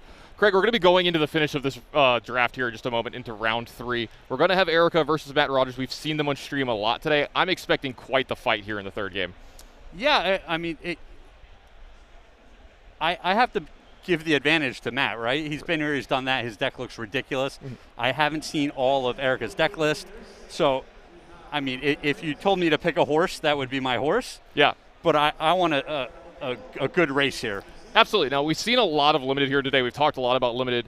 And if you like what you've seen so far and you want to see the draft of this amazing deck that Matt Rogers has, make sure you stay tuned right after this round. We will be going to a break, but during that break, we're going to be showing the draft for that. And Flake and Roman will be leading you through that. They will be talking about the picks of it. We made sure they didn't watch, so they will get to watch it for the first time as well during that time. Because you and I got to watch it, we were kind of giddy with how it was going. I told you, I was on the other end of the table watching Michael Hamilton. He's 1-1 now, and honestly, I think he might have a 1-2 deck. So I talked to him like after round 1. He's like, I got one. He was like so excited to get a win. So. Yeah, absolutely. And so the players are going to be sitting down in just a moment. We'll get to that. I did want to give everybody a little sneak peek into the classic constructed rounds that we've got coming up. And in front of me, you might see me kind of play with something here. I've got a little bit of a tidbit of the heroes and how well they're represented here at the Pro Tour. And maybe a little bit of a surprise at the top, just a tiny bit. You said you kind of expected this? Yeah, so just walking through it first. Yeah, so it looks like the most represented hero that's going to be in Classic Construct this weekend is going to be Briar with 80 people playing the deck. And, I mean, Briar had such a strong representation this past weekend that I'm not really surprised at all. It's a super consistent deck. It's a little bit high-rolly at points, but... Do I channel Mount Heroic? Do I not? Yeah, but, I mean... It's just a very, very good deck. Yeah. This is the number 2 deck coming in is the deck that I thought might be the most represented deck here this week, and that's Viscerai at 62. The big surprise for me is number 3. Yeah, I agree. Number 3 is Prism. It's a little higher than I would have expected it to be on this board, only because I expected the other most popular decks to be Briar, Viscerai, and Phi. Which Phi comes in at number 4 with 36, and all of those can be rough matchups. Yeah, they don't just walk all over Prism, but... If I'm expecting the top 3 decks to make up, 50% of the metagame or what, however it might be precisely, I don't want to feel like I'm a slight dog in half of the field. Exactly. So like one of my big things coming into this tournament is I thought the 2 most like decks that I might be like overplayed or overrepresented that I thought for how well they were going to do was going to be Prism and Dash. But not all is lost in hope for Prism. The decks behind it are some decks that it can actually do pretty well against.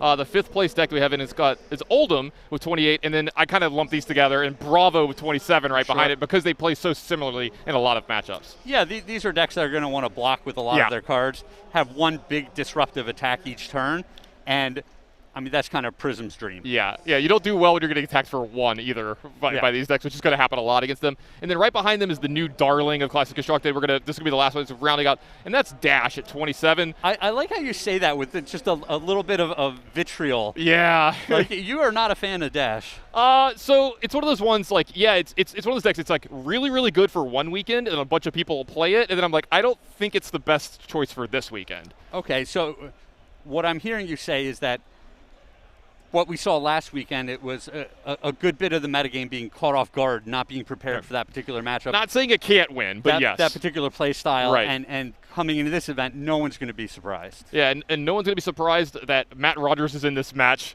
playing for 3-0 here. Erica has her work cut out for her, but she's been up to that task so far. Yeah, and again, I haven't seen all of Erica's deck list, but if there's a couple of poppers in here, it could make the difference. Yeah, absolutely. I haven't seen her deck list just yet. That is something that you always look out for when you're playing into Dromai. Is there a card of Power 6 or more? It's going to be very important in this matchup. Not only is it important to have it in your deck, but you need to draw it at the right time too. But here's the thing. Matt gives you a lot of opportunities for it to be good. He does have all of the good Phantasm attacks. All of the big Centipede attacks. Yep. So let's see. We're going to decide who's going to go first, who's going to go second here. If you're the side of Matt here, if you're the Dromai player, do you like to start or do you like to go second in this matchup? Against Phi, I'm always wanting to go second. I think it's just so critical to be able to block for the absolute maximum on the first turn, have my first turn with a full 4-card hand be rather impactful, and then play the game from that point. Yeah, absolutely. I'm taking a look through. I just got Erica's deck list to see if there's any I'm trying to say, I don't think I see a card that's going to be a popper here, so it looks like we're going to have all systems go in the Cinepies. Well, yeah, Erica's going to have to do it the hard way. Not to say that it can't be done, but you know, you're looking for that big edge. Speaking of big edges, there is a couple cards I want to talk about in her deck list that we're going to see in just a minute. She does have a Heat Wave. She does have a Sash. Really good equipment suite. You kind of alluded to that. I see a Tome of Firebrand in here as well. That's a big-time play if it can get off. Yeah, it's a little harder to do in Limited because you don't always have the threshold of zero-cost cards in order to feed the Tome.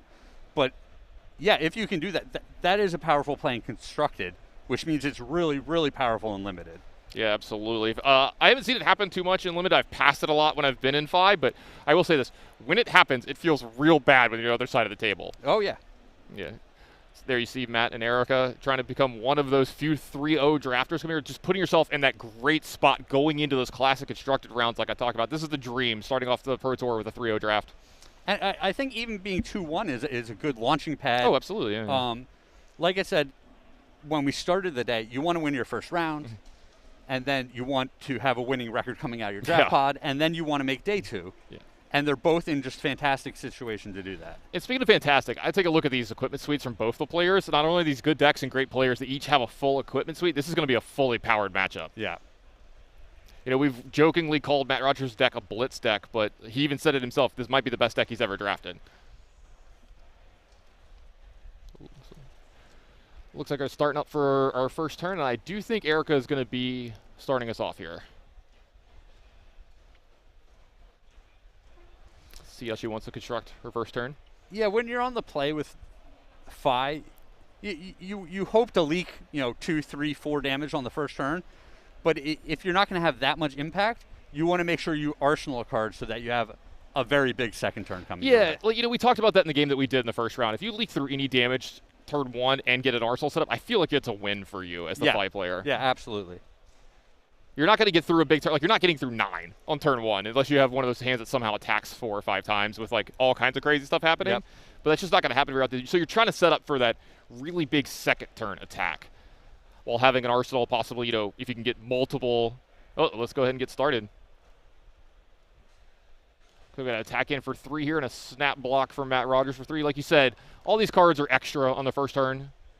Followed by a Cinder Brand here. It's also going to get fully blocked out. It looks like it's going to be followed up here by the weapon as well. Another attack for 3. Does Matt have another 3 block? This is once you get past the first couple ones, do you have more blocks for 3 here? Well, the question for Matt is also if he has something like a 2/2 blocks. Well, a red Centipie in his hand. Do I eat some damage to That's save true. This very impactful attack? That's true. Yeah, one of his big power cards. That's a really good point. Does look like we're going to get a block for 3 here.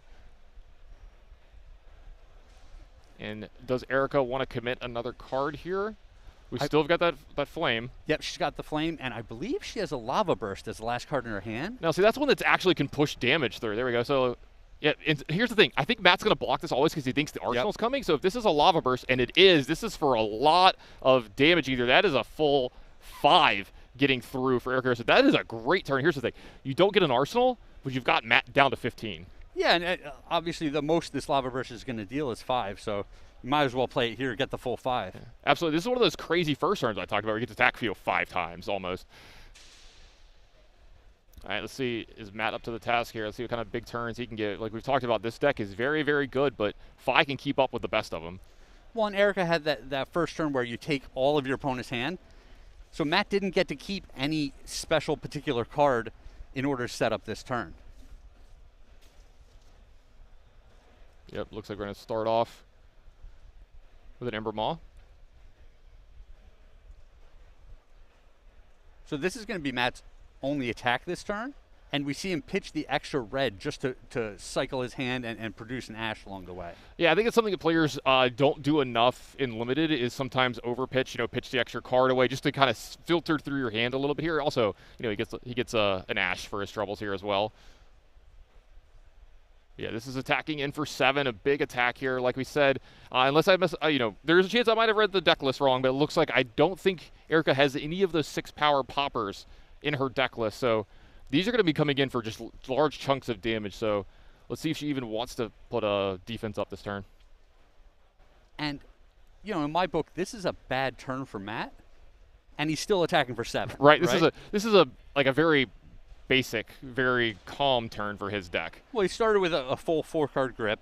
You hope to get more than 7 out of you know, a full 4 cards, but I wouldn't say it's a complete disaster. Yeah, I mean, he's going to float 2 resources here, and then he's going to arsenal. So not even using his full arsenal, I mean, all of his resources as well that turn. He's going to put Erica down to 13, though. She took all of the attack, kind of like I pretty much expected this early in the game. She's going to keep setting up huge attacks herself. Yep, it's just about punching back as hard as possible. Looks like it's going to be a soaring strike for 4.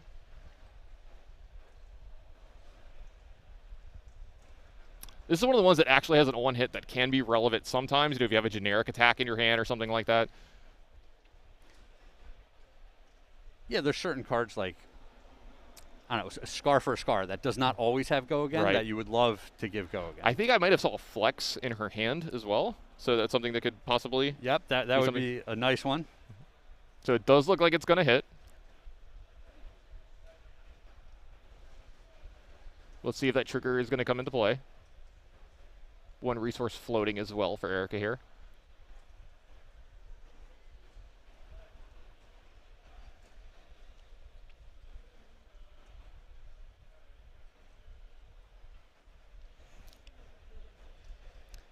Maybe considering just going ahead, just playing the turn out a little more normally. You know, just playing the cards from hand. Yeah, it does look like we're going to attack with the Ember Blade here for the second attack. Resource floating here still as well. So possibly an attack from the last card, then following it up with one of those flames. We'll see. And this will be very telling. If Matt doesn't block here, his hand is ridiculous. But it does look like he's got an extra card, so he's going to go ahead and get in a nice little block here.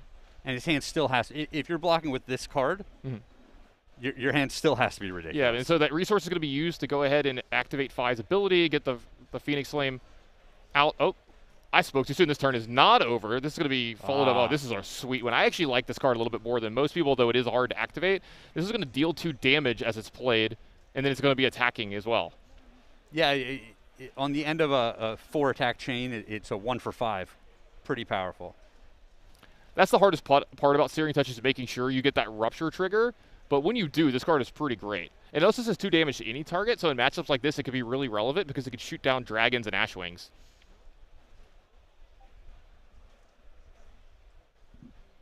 Though unfortunately for Matt, he doesn't have any of those, or fortunately, however you want to look at it, he doesn't have any of those in play just yet. So it does look like Matt's going to take the 5 here, signaling possibly a big turn himself coming back. I do spot a dragon in that hand, Craig. I mean, these two just haymaker turn after turn. We've already used some equipment. And yeah, I expect the equipment to get used pretty fast in this matchup too, because it's not going to go super long. These sashes are at like a very high value the first couple turns. Yep.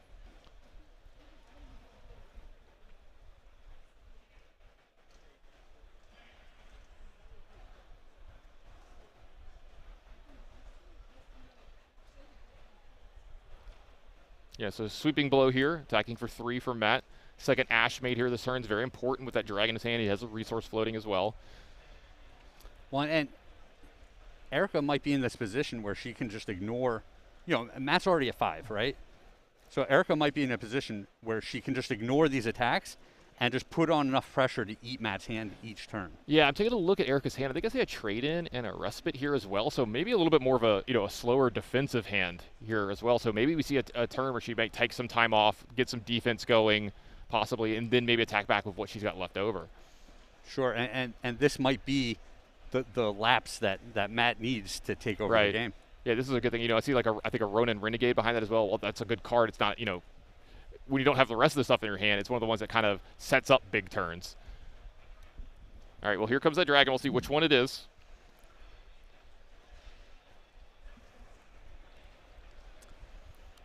Oh, it's a surprise for everyone. We've got Kyloria.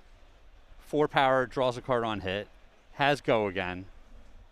Yeah, this is one of the better ones, right? This is one of the real threatening dragons, because I've got to say, when I'm drafting a lot, I don't even look at the dragons half the time because some of them I don't think are like, it's not worth the commitment into Jeremiah, but this is one of the ones where you really think that this is a good one. Yeah, yeah. If we're grading cards, this card's definitely an A and super high pick. See, that's maybe why I don't do so well with Dromai. I was more of a C student myself, so maybe I just don't even look at these cards because of that reason. I mean, who wants to deal 4 and draw a card and have this still on the board? Yeah, it's too easy. Give me my attack for 2s and go again in Vi. Someone's got to pick all those yellow stripe cards, right? Yeah, it's honest day's work. Someone's got to do it. You know what I mean? Are you 3-0ing a lot of pods? No, I'm not. And Erica really doesn't want to take 4 from this, mostly because it gives Matt a card, and then he's got resources to feed, whatever's in his arsenal. Yeah, really, really scary attack point here, right? 4, it's so hard because it means 2 cards most of the time for many of the decks. And that's a really scary spot because, most of your cards block for 2 or 3, so you're going to have to give 2 of them, and it's just, you don't really want to give 2 cards here if you can avoid it because it takes away so much resources from your turn, especially when Matt is already down to 5. And you see, this is kind of why Matt was willing to take all that damage, right, last turn? Yeah. Each turn that Matt plays is just, we said his first turn wasn't what he wanted it to be. This is the complete opposite of that, right? Where he's just come out, he's attacked for a bunch, he's leaving a dragon on the board, he has some ash to work with. The question is 5 life enough health of a resource to let him still play this game? And yeah, I think Erica's weighing the options of that as well here, because that's the big choice here, right? Is, we saw the 5 player in round 1, take an attack from this, let Matt draw a card, and he just kept going and set up a huge board and got really far ahead. Erica is technically ahead in life total here, but this is a really, really scary attack, and I don't blame her for taking her time. I would be taking so much time on this as well. I think this is going to be probably like one of the biggest plays of the game. Yeah, and you don't want to have an off turn when you feel like you're already ahead. All right, Erica's decided to take that risk. She's going to go ahead and take that damage down to 6. Last card. Well, here's the thing. Matt is out of cards technically, but he does have a card in his arsenal, so we'll see. Does he have something else? It does look like he's going to go ahead and use that sash. Both players really checking those in. This looks like this is going to be a big attack from another Cinnapai here. I think this is a blue one, though, right? This is a blue, but it's almost the worst possible. Erica can't choose to take this even if she wants to. Right, it's for her full amount of health here. And yeah, it does look like she's going to, I think that's a block for 3. Looks like a trade-in. I believe that's a 2 block. It does look like it is a block for 2, down to 2. And it's at that point where you're saying, man, I could have just put 2 cards in front of the Kyloria, not taking that 4. He wouldn't have had the extra card to pitch away to play the next big attack out of the resource that I ended up having to block anyway. So it does look like this Renegade is going to go ahead and remove that Kyloria from play. Nice, easy play for Erica there. She's going to go ahead and use that Respite to go ahead and attack for 3 here. This does have go again, so this might not be all for her turn, but I wonder if she's going to try to set up for a huge turn next turn. We'll see. Yeah, Depends on what happens here. I wouldn't be surprised if it's the sword, the Phoenix Flame, and Arsenal, my last card. Yeah, that floating resource will represent 1 damage here.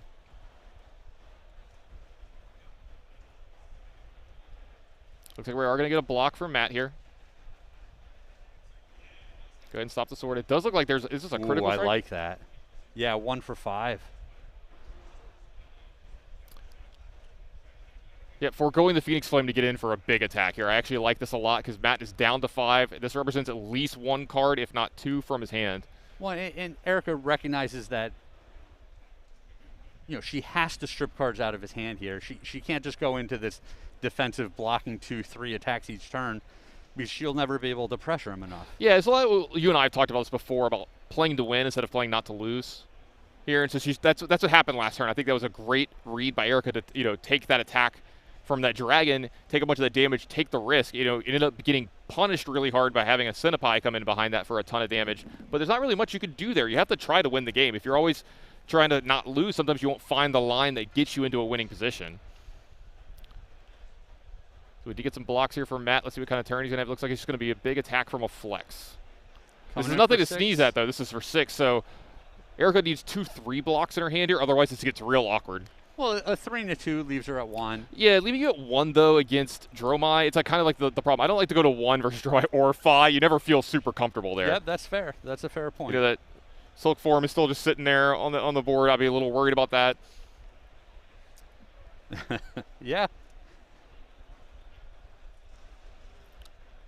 Erica weighing her options here. I mean, this might be the classic 5 problem where you just draw the hand of all 2 blocks. Yeah, I was going to say this is a problem that I get in the deck sometimes too, where you love these 0 red attacks that have go again, but the problem is a lot of them block for 2, and when you're behind, that can be a big time problem, and it puts you in this position where instead of being able to block with 1 card, you've now got to block with the second one, and now your turn is going to be much weaker. Well, and we're saying maybe has to block with a 3rd, but it looks like she does show up with a 3 block and a 2 block. Yep, going down to 1. Matt's going to draw back up here, pass back over to Erica. Erica's got a 2-card hand. Let's see how much she can cobble together. Brando Cinderclaw is a good start. Looks like a red Brando Cinderclaw as well, attacking for 3 with go again here. Yep, demands a block. Yeah, this is a good. This is one of the better attacks you could have here from the spot from a 2-card hand. It's something that needs to be blocked. It does look like the sword's going to fall up here, so another attack for 3. So all these attacks for the full amount of Rogers. And this is going to be followed up by Phoenix Flame as well, if that resource left over. This is a really good 2-card hand from Erica. Well, and this is one of the things that Phi does pretty That's why effectively. it's so good, right? Yeah. It plays off of 2 cards so well. You have a red attack and a blue pitch. Yeah. Now you're attacking for 7 across 3 different cards. Yeah, your hand's all rolled up, right? Like it's just really well set up. This is what makes this deck so hard to deal with. It's a really good point.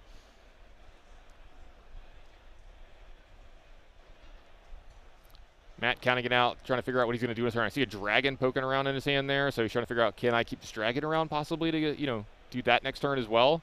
Yeah, and I think Matt's basically saying to himself the same thing that Erica was saying to herself. How do I force multiple cards out of my opponent's hand on the next turn? Yeah, I find this is what happens in this limited format a lot. Is the first couple turns, you're just going to get whacked for a ton, and then we've got to play the gritty turns for a few turns. Yep. And this is where the best players really make their money. They really set themselves apart. The smallest of margins. We've seen, that's the thing, almost all of Matt's games have come down to like this exact like total. 2-1, 3-1 as the game ends.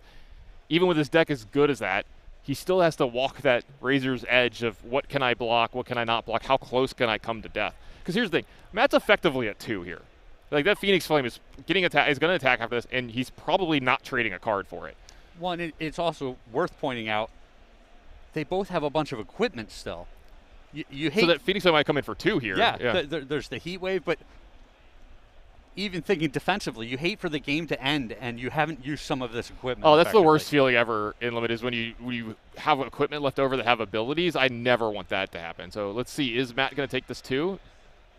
It does look like he's going to use the miter here to block one of it. Let's see, is she going to commit her heat wave for a point of damage here?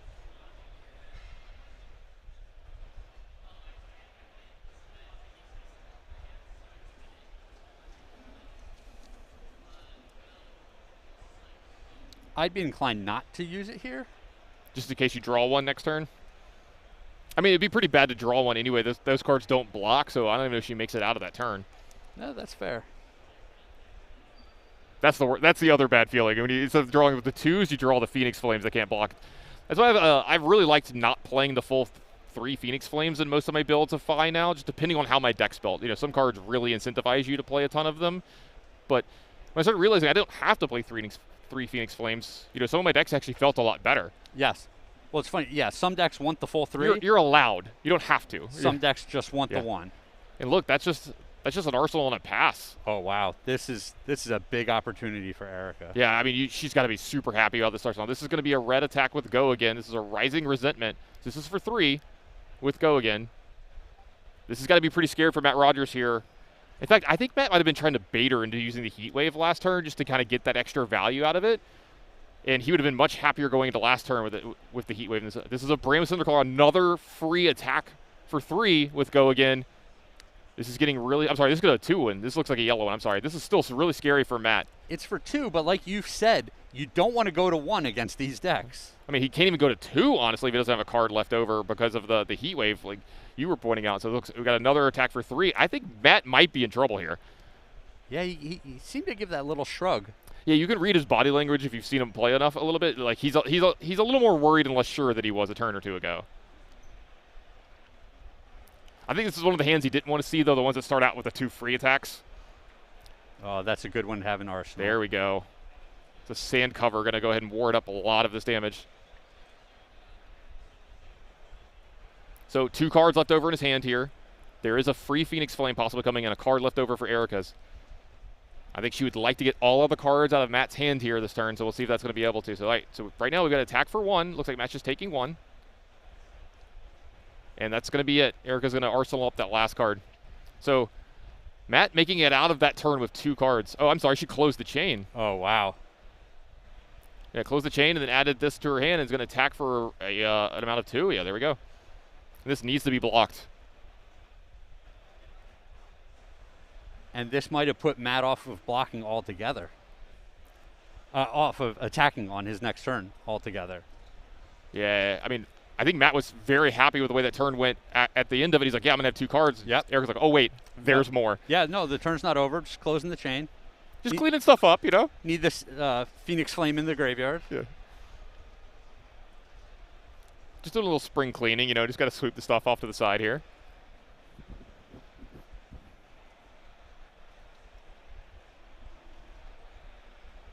I got to get me some Marvel Phoenix Flames for when I play this deck. They're gorgeous. Did you have some for yours this weekend? I have 1. You have 1? That's all you need. Yeah. So I have 2 of the nice pre-release promos. Nice. Okay. And the one that'll always start. Gotcha. In the graveyard. Yeah, the Marvel always starts. So it does look like Matt is going to take 1 there, go down to 2. He's going to arsenal a card, but we're back over to Erica here. Matt at 2 now. That heat wave still looming. Yep. That we've been talking about for the last 2 turns. And I see a couple more free attacks here. I think a couple Rodent Renegades. Yeah, Matt's just in the grinder here. Yeah, we call this the abyss. Everything has to be answered. All right, looks like Silken Form.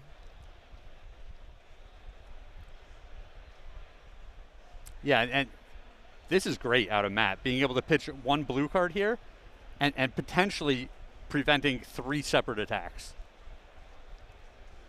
Because if your opponent leads with a blue, they don't have a whole lot going on in their hand. Yeah, it's really nice when you're able to quell the attacks for 1. When you can make the attacks for 1 relevant, it's so good, but when Quell gets these, that can be a rough spot for you as well. So these 2 resources still floating. So all of Matt's blocks can technically have +1 this turn as well. Yep. There's another Ronin Renegade. I think this was a yellow? Correct. Yeah. You just got to give him a second there, Tan. Yeah, I'm just trying to keep up.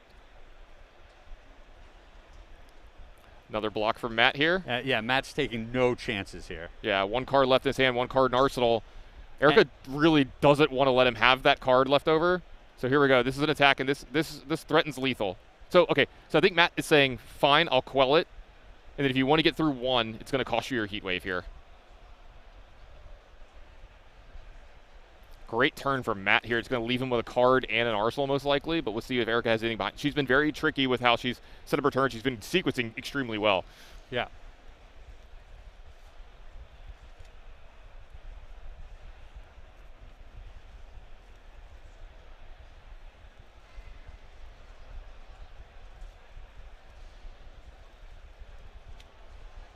All right, did look like another card came from behind her, and the Quell took care of that as well.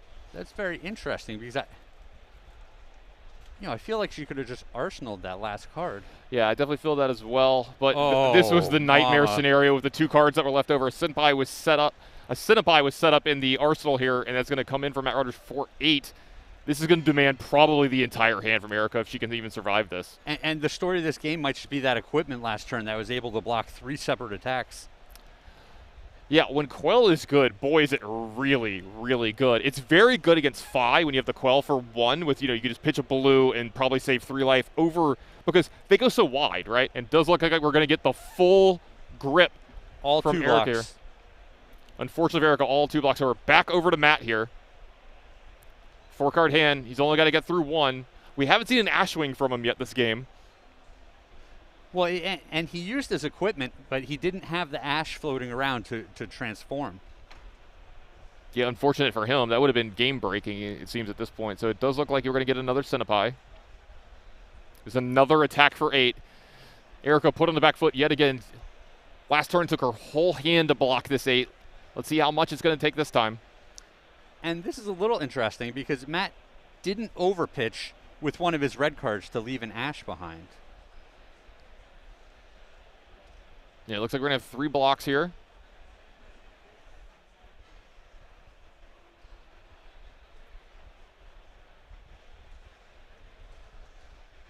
Going to consult his graveyard here, see what he's gone through in his deck, what his outs are left over.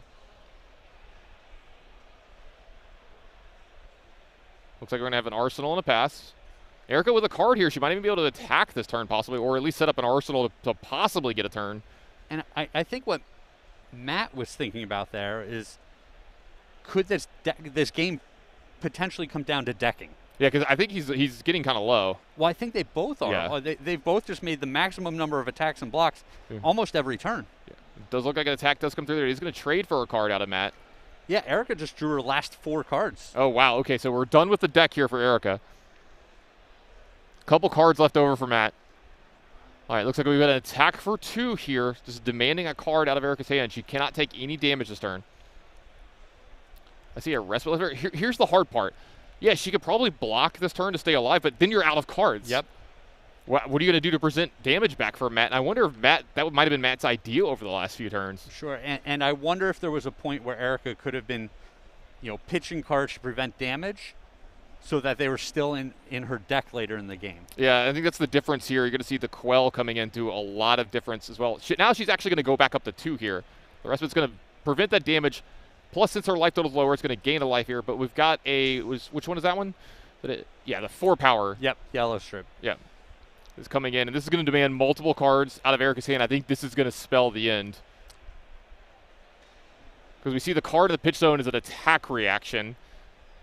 Yeah, she's resources floating, so she can always quell. She can use her miter, yeah. Yep.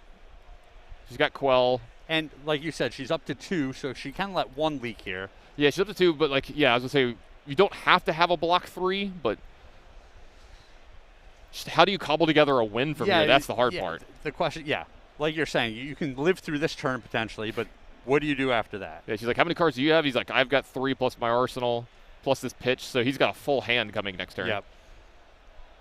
I think that's going to be too much. Erica put up quite the fight here this round, too. Yeah, I thought she was going to take it. Oh, for real? Yeah, in the middle of game it. There, yeah. So I think he's a really good. I mean, Matt was on the back ropes for multiple turns. He was, but he was so patient about the way that he played. There was absolutely no panic. He didn't That's mind. his calling card, right? Like, no panic, always even keeled. All right, I have to block with my whole hand. All right, I will. So it looks like we got double quell here and the miter. So, okay, so a Senator Call is going to go back into her deck. Okay. And it does look like that's going to be it for Matt's turn. So 1 card in hand. Cinder Call and the attack reaction is going to be put back into the deck as well. So that's something for Matt to know.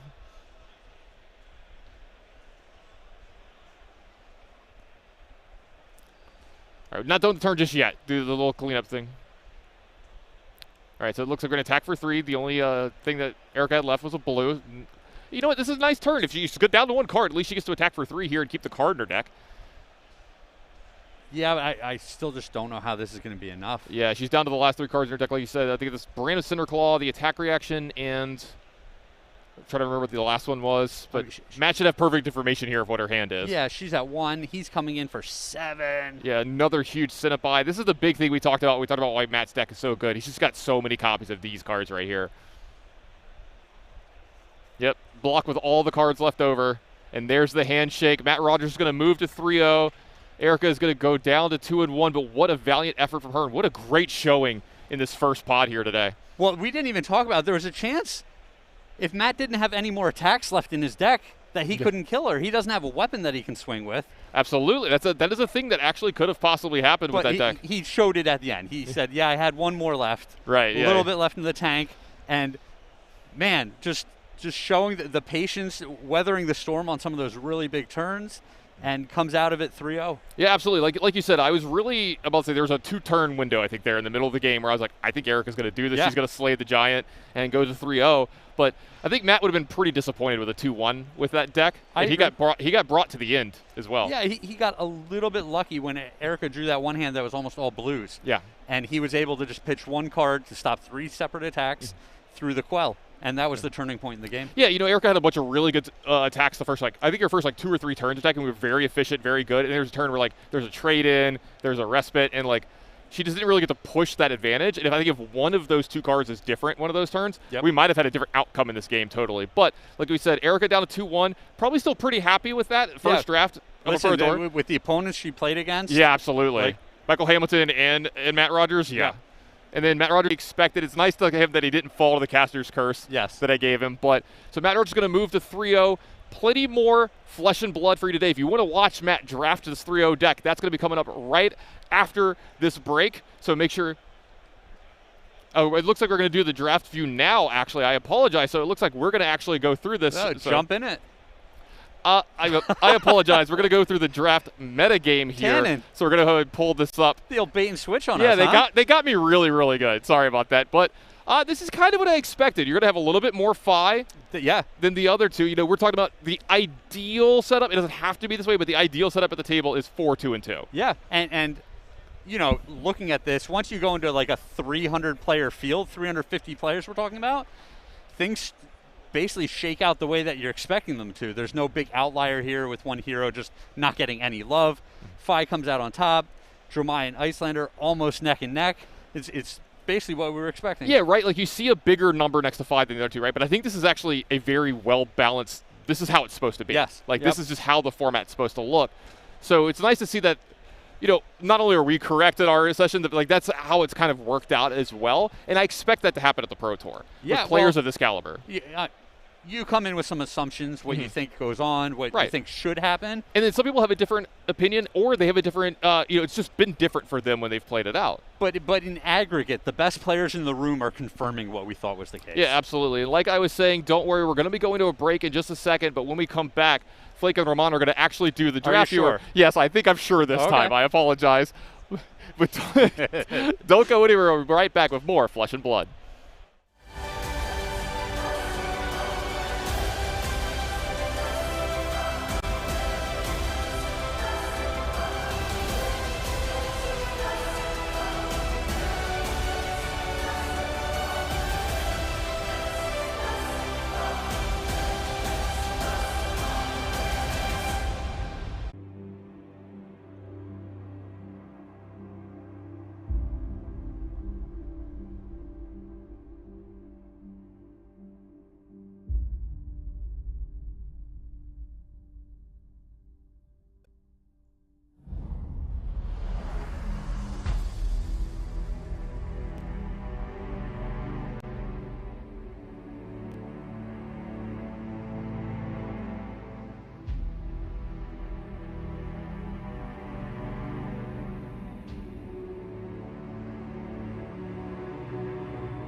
All right, ladies and gentlemen, welcome back. It is the draft. There he is. Look how fast your fingers are moving, Matt Rogers. All right, so walk us through this. This is pack 1, pick 1, and obviously there's always some things that stand out to you here. Yeah, so most important thing that I'm seeing in this pick is there's like 5 really strong Icelander cards, like high pick Icelander cards. So I can't wait to pass this pack, basically. I'm going to look for a common Phi or Dromai card to give a signal that I'm not Icelander, that I'm Phi or Dromai, and then I'm going to hope that I can trap about 4 people into Icelander with this pack. That is a very devious move, Matt Rogers. For somebody who's so smiley and happy all the time, my man, you are absolutely just devious. All right, so first pick yellow sweeping, and I'm happy about it. Yeah, that is like literally. Awkward. Yeah. So everybody who's going to be studying this video as like how to draft, that is what you do. Pick a bad card. Send the wrong message. Send the wrong message. So now pack 2, this is where you go down to business. Yeah, so no good Phi cards, a couple of like takeable Icelander cards as well, which I'm happy to be shipping. And I've taken a Dromai common pick 1, so I just want to take another Dromai common. If I take 2 Dromai commons out of the first 2 packs, the next 4 people are likely to all avoid Dromai, because each of them are going to see that there's multiple Dromai commons missing pack after pack. So they're just going to avoid it. If they're starting in Dromai, they're probably going to jump out of it. So I just want a Dromai common here. And so now it's just whether I take the blue or the red. The blue is a little bit of an interesting pick here, but I often find that I want my blues to be really powerful in Dromai, so that if I draw multiple blue hands, I can still attack for 6. So generally, I take the blue Senpai over even the red thing there. Fascinating. All right, I like that. Now, how often, like, at what juncture do you necessarily have to like lock yourself into a hero? A lot of people talk that you have to make that decision very early on in the draft. At what pick number are you saying this is what I'm playing? Usually around pick 5. Pick 5's where I want to jump in. In this specific draft, I'm going to be very heavily wanting to be Dromai, because I've signaled 4 people off Dromai. So even if the person passing to me is Dromai, it's not the end of the world as long as there's not 2 of them. If there's 2 people Dromai from the 3 seats passing, I'll have to switch out of it, but only if they've gone hard in. But otherwise, like I'm already locked into my deck. You're like some weird kind of evil puppet master, aren't you? Like you're not just picking cards for yourself, but you're like dictating what everyone else is going to be picking. You are absolutely evil, Matt Rogers. Oh, come on! I knew it from the get-go, Matt. When you don't expose me here, man. Well, listen, there's some journalistic integrity that we have to uphold here at the Pro Tour. But all right, moving in here, you find a dragon in this pack. Yeah, so a lot of the time the dragon is probably the right pick. It is really close here though, because if I take another Dromai common, like I could end up with a spot where the whole table avoids Dromai. But I probably already got enough of a spot to get the next 4 people to avoid it, so I just take the powerful dragon. Now, in that game 1, you did catch your opponent with that sand cover to get go again on all your ash wings. Yeah. Was that the one you just passed, or did another one wheel back? I think I got one later on. I don't know if that one might have wheeled. I don't know. We'll have to wait and see. No worries. All right. How about this pack? What you looking at? Absolutely cheering here. I just got past a pack with Senpai, yellow Senpai. There's no Dromai cards missing, and yeah, I get to just take another Dromai card. So here I can be reasonably strong. There could be a dragon missing from this pack, but a good dragon was just passed to me last pack as well. So at this point, I'm like quite confident that the person passing to me isn't Dromai. So what kind of signals are you looking at this late in the game, or are you just trying to draft what's best? And at what juncture are you even picking cards perhaps that you won't use, but you don't want opponents to use? Yeah, later on when I know that I'm likely going to have a lot of playables. Again, 2 Dromai commons still in the pack.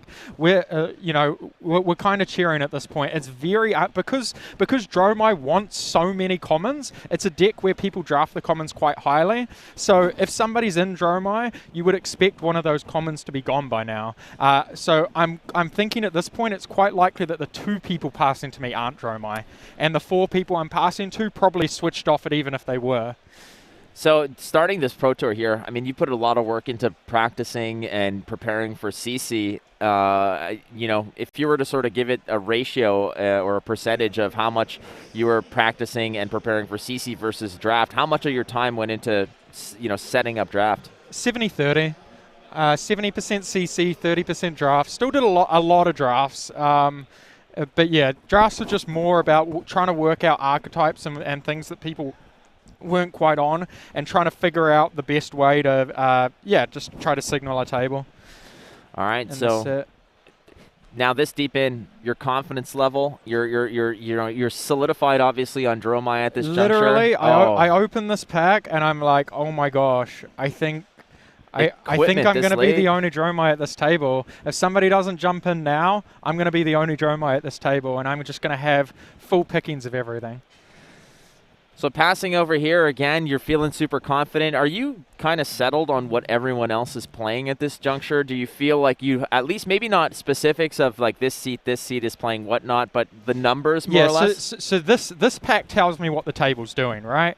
So I open this pack. I know that my pack had 3 Icelander commons, and there's only 1 Icelander common left, right? So there's an Ice common, an Icelander common, and an Icelander rare, the foil, right? So already I know from this pack that 2 Icelander cards have been taken. I know that the 2 Fire cards have been taken. Like, I've got a pretty good idea from this pack that there's at least 3 Icelander drafters and at least 2 Fire drafters. Was that a Billowing Mirage Red? Yeah, I tabled that. That is, that was a little bit sickening. That was my pick 2. That was the one that I took the blue Senpai over, right? Yeah, ladies and gentlemen, just wait until late in this video when you guys just are going to shake your heads and say, what the hell are you doing, Matt Rogers? And you'll be able to explain to them why you are just on another level. Yeah, so everybody avoided taking that Billowing because the other Dromai common was missing. So they knew if they took the Billowing, they'd have to fight over Dromai with somebody. And Dromai's the main class that you don't want to fight with. You know, Dromai's kind of the weaker hero of the 3 and the one that can't support as many players. So at this point, I know I'm the only Dromai drafter at the table. I'm going to have a field day. Now, passing on the Rake late in here versus, I don't know what else you drafted. It might have been a Sand Cover. I could be wrong there. But drafting that or passing the Rake, I noticed that, you have no Rake the Embers in this so far. Is that just a card that maybe you're not valuing too much? Yeah, so usually I value Rake, and this deck I know I'm not going to want it. I actually am actively not going to want Rake, because if I'm the only Dromai at the table, I'm going to get about 10 Senpais, and my whole deck, between the 1-drop and the 2-drop Senpai, probably 4 or 5 or even 6 potentially of each. So my whole game plan isn't going to be to take the game long. I'm not actually going to get value out of those Ashwings. So like Rake's great, make 3 Ashwings, but if the game's over in 2 turns after you make them, and they have an option to potentially kill one with a Phoenix Flame, etc. Like it's just not going to be the value. And Icelander's not going to be able to kill me that fast. So specifically, when you're the only Dromai drafter at the table, Rake's actually not very good in your deck. It's a bunch of sweeping blows there, and again, typically you always see Dromai's just very much favoring red cards, but not many red cards in this pack right here. Yeah, there's a couple, but yeah, like for me, at this point, I'm not that fussed on just playing a bunch of red cards, because each turn I want to kind of pitch a blue, play something for 1 cost with Go Again, and then play a 2-cost Senpai. So I need a lot of blues. I need, I don't just need a lot of reds. I'm not trying to just make all these Ash and make Ashwings and take it slow. All right, pack 2, you're feeling good. Yep. What are you looking for in this pack? You open it up. As many Senpais as the table wants to give me, basically. Okay, I hear you. And opening this pack over here again, like everybody wants the legendary to help you out, or the majestics that really supercharge your deck here, but it's usually within that rares. Obviously, the dragons are going to help you decently, even though we'll see later how this unfolds, but. Opening pack 2 here. Yeah, crazily enough, it's the same sort of thing as Ashwings and Rakes and those little dragons. You actually don't want many dragons in this draft deck. So if you know you're the solo Dromai and you're just going to get a deck full of Senpais, dragons are bad value, because they cost you an Ash, resources, and the whole thing that you get out of that is that you get multiple turns of them, or they have to attack them or anything like that. I don't really care if they attack me or not, because my deck's going to be faster for the most part, and I'm not going to get value over multiple turns, because I'm just going to, I'm not trying to build up a board. So this is the best possible card I could see outside of a legendary is just Sash. It's exactly what I want. Yeah, and I mean, we've seen in like Tales of Aria, for example, how important equipment was and how high things like Deep Blue were drafted, etc. In this case, you know, the equipment in this draft format, how high are you valuing equipment? You've seen like I've drafted where people are passing me things, you know, pack 8, 9, or pick 8, 9, 10, and sometimes I'm like, what are you doing? Like this is like some like high value stuff. Is the value of equipment in Uprising sort of on the same plane of value as it was in Aria, or? Yeah, I think the Quell equipment's not great. Quelling legs are quite nice. I value equipment very highly. I always try to complete my equipment suite. So yeah, I think I definitely value it more than most people. But yeah, I'll take equipment over most things as long as the draft's going well. But it depends where the draft's at. If I'm in a bad spot and I don't have as many playables as I want, or the packs haven't been going great for me, then equipment moves way down on my list. So can I ask you what you're doing here? When you're fanning out the cards and kind of like pulling some up there, I noticed you put a lot of the wizard cards up there, the ice cards. Is that just purely for the sake of the camera and showing people, or is there sort of a method to that madness? No, so I'm trying to figure out what cards people are going to take throughout the table. So I've kind of mapped out the table as much as I can at this point, and I want to kind of figure out which card each person in the next 8's going to take and the next 7's going to take, and see what what is I'm likely to get on the 8th pick from there. So I'm trying to figure out what I want to wheel. Yeah. Your little voodoo curse on those cards. Exactly. I'm looking at the cards. And I'm like, all right, this one. Yeah. Give me this one back. You should. You can have that one. You need like there's a little LSS stamp on the bottom right corner. You should have a little like Matt Rogers stamp on it and be this like, one's mine. Yeah. Don't even bother. This is what comes back to me. Absolutely. That would be ideal. Yeah. Well, I'm at the point where I'm fairly confident I'm the only Dromai, so I know I can table a lot of cards. So like I may not take Dromai cards if I want something else, like a breaking point or whatever, because I'm so likely to just table the Dromai card I wanted anyway. So here I'm looking to potentially, just take even slightly less powerful non-Dromai cards and just get the Dromai card on the wheel, or take hate picks from people.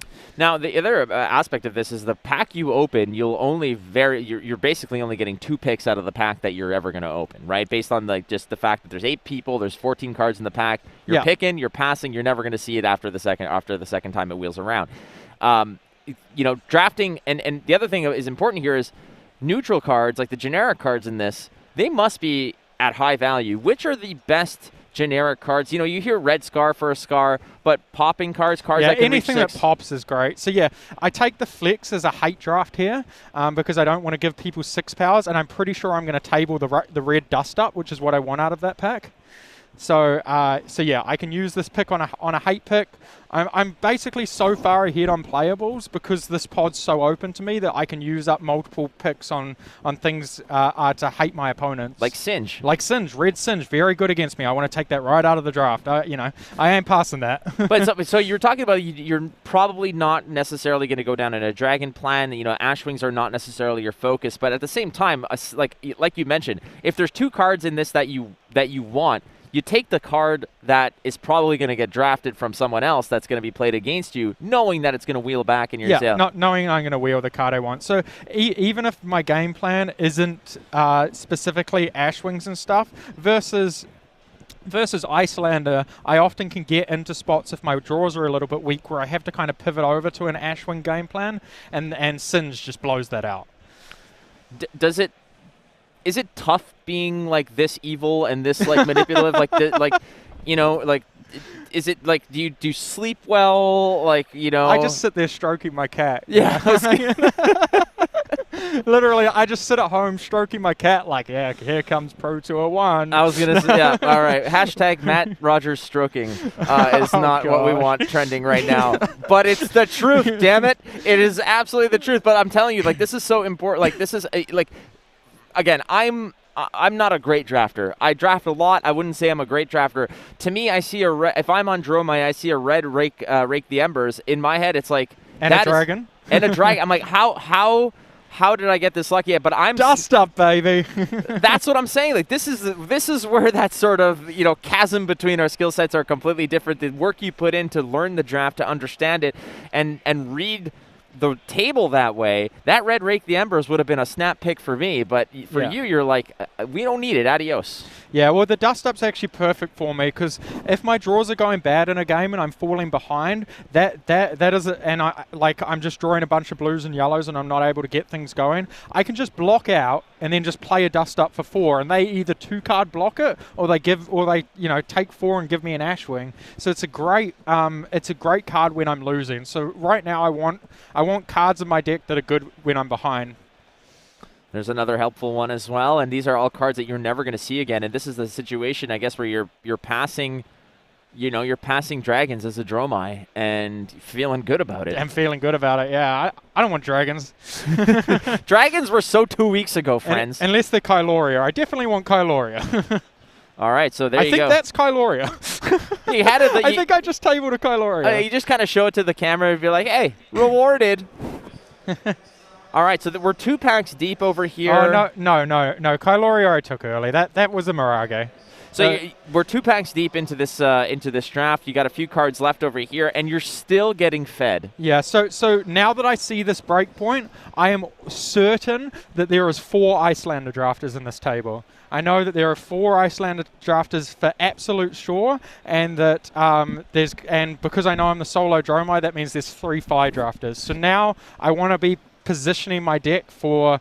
Yeah, I don't have to worry too much about the Icelanders because they're going to be fighting so much that their deck's weak, and I just got to make sure my deck doesn't lose to fire. I'm kind of low on blues here, so I definitely want the blue. All right, toss. I think it was a yellow Rake the Embers, I believe. toss them in the bin. Yeah, screw it. Not important. Rake the Embers? Pff. Yeah, you should sign it before you pass it. Be like, here, this is as much value as you're going to get as my autograph. Yeah. Oh, Matt Rogers, you're such a legend. All right, so 2 packs deep. Your confidence is only building at this point. Yeah. I'm sitting there just absolutely cheering. I'm real happy. Tannen's walking past. I'm giving him the wink. Only because he's handsome. Of course. All right, so the other question here is that does your confidence wane? You know that you're at a table potentially with 3 or more Icelanders. As a Dromai, you must feel good about that, but what if it was shifted? What if you felt like you're at a table with 4 Phis and only like 1 or 2 Icelanders? Do things kind of shift for you? Yeah, absolutely. So here, now that I know that there's 4 Icelanders at the table, I'm going to be heavily prioritizing blues in pack 3 because I have so few. So because I've kind of gotten to take whatever I want, I've just been taking powerful cards every time. So I'm actually really low on blues, so I want to make sure I have the blue sideboard cards basically for the Icelander matchup. All right, so we might not be able to get through all of the match, basically because all of the drafting over here, because round 4 is about to start, and you need to play in that. Are you telling me I get to go play some Dash? You get to go. There it is. Matt Rogers is on Dash. Water is wet. Oh, wait. Yeah, of course. So, my man, I do appreciate the insight here. Again, I learned a lot. No problem. And it is always a pleasure to talk to you on my podcast over here, and I wish you well, my friend. Not that you need my luck, but again, keep that Matt Voodoo curse in high gear. Best of luck to you, my friend. We've got CC around the corner, ladies and gentlemen. Don't go too far. We're at the Pro Tour in Lille. Matt Rogers is playing Dash.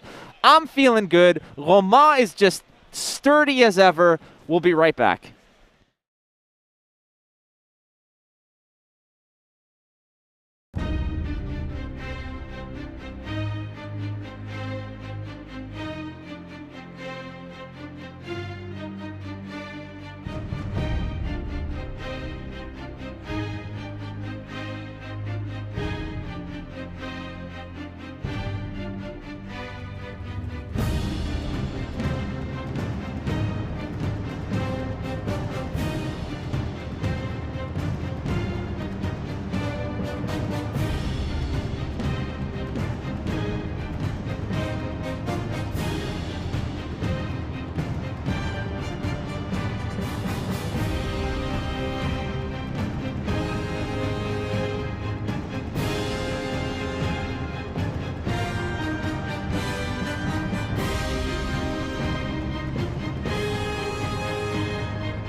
Bienvenue tout le monde. On est de retour à Lille, en France. Welcome everybody. It's Matt, DeMarco, aka Flake, and Romain.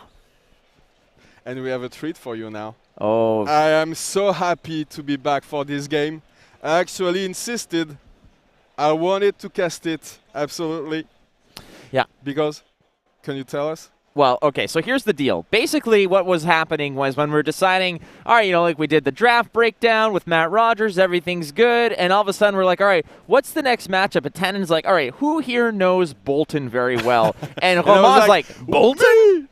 Bingo. Yeah. So there you go, Bolton versus Viserai. It's going to be an exciting game, especially because the Bolton player, Joshua Law, is like a legend in the Bolton circles, amongst the fans of this hero, and he's probably the best Bolton player in the world. So it's going to be exciting to watch him. It's my favorite deck. I have to be honest. Bolton is my favorite deck, but it's hard for Bolton right now. Well, it's not the best meta, and I'm anxious to see how he's gonna be able to assemble his combos soon enough. I'm looking at the deck list. We just received the deck list, and from what I've seen, he's playing the Centauri Cybers and Raiden, so he can play both game plans, either the combo plan or either a more aggro approach, trying to feed his soul and then come back with big Raiden attacks. So. We'll see what he chooses. I'm pretty sure he's going to use the Centauri combo option because it's better against aggro. But we'll see what he does, and I'm excited to watch him play. I'm looking at the deck list and I'm seeing lots of cards I love, like Route, that can give a big edge when your opponent is not expecting it and nobody expects it. So yeah. Let's see what happens. What do you see on Viscera's side? Oh, but before, I just want to mention here, it's not just that Josh Lau is a Bolton player. He is the Bolton player at the tournament. There is only one Bolton here in France, and it is Joshua Lau. And I don't think there's anyone better, like you mentioned, to be bringing someone like Sir Bolton to the party. Now, on the other end of the spectrum is basically what everyone suspected was going to be well represented here in France, which is Viserai Runeblood. Yeah, I was pretty sure I don't know if we've seen the metagame yet, but I was pretty sure the numbers were going to be inverted, more Viserai than Briar, but it's the other way around. But they're two very good decks, so we'll see how Viserai fares against Bolton. I guess the main question there is Joshua going to be able to assemble his combo soon enough? Because you know Viserai, it's a very fast deck, it's a very efficient deck. The deck lists, they've been around for a long time. They are very lean, they're very efficient.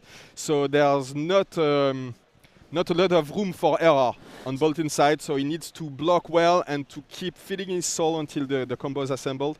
I'm excited to see it. I'm definitely excited to see it as well. One of the main key pieces of this Viserai list that we should make note of is Command and Conquer. This is a devastating blow to any Sir Bolton deck where basically, like you mentioned, typically if you're running the combo, you want to tuck one of those key pieces in the arsenal. You want to set that up so that when you are ready to explode, you have the necessary pieces ready to go. Command and Conquer circumvents all of that. It just attacks not just your life total, but it negates any D-reacts that you may want to play to protect your life total, but also, should it hit, it just blows up your arsenal. So it's either going to kill that card in the arsenal, or it's going to buy you more time, it's going to buy you more tempo. So those which the Viserai player is running a 3-pack of, you need to be aware of.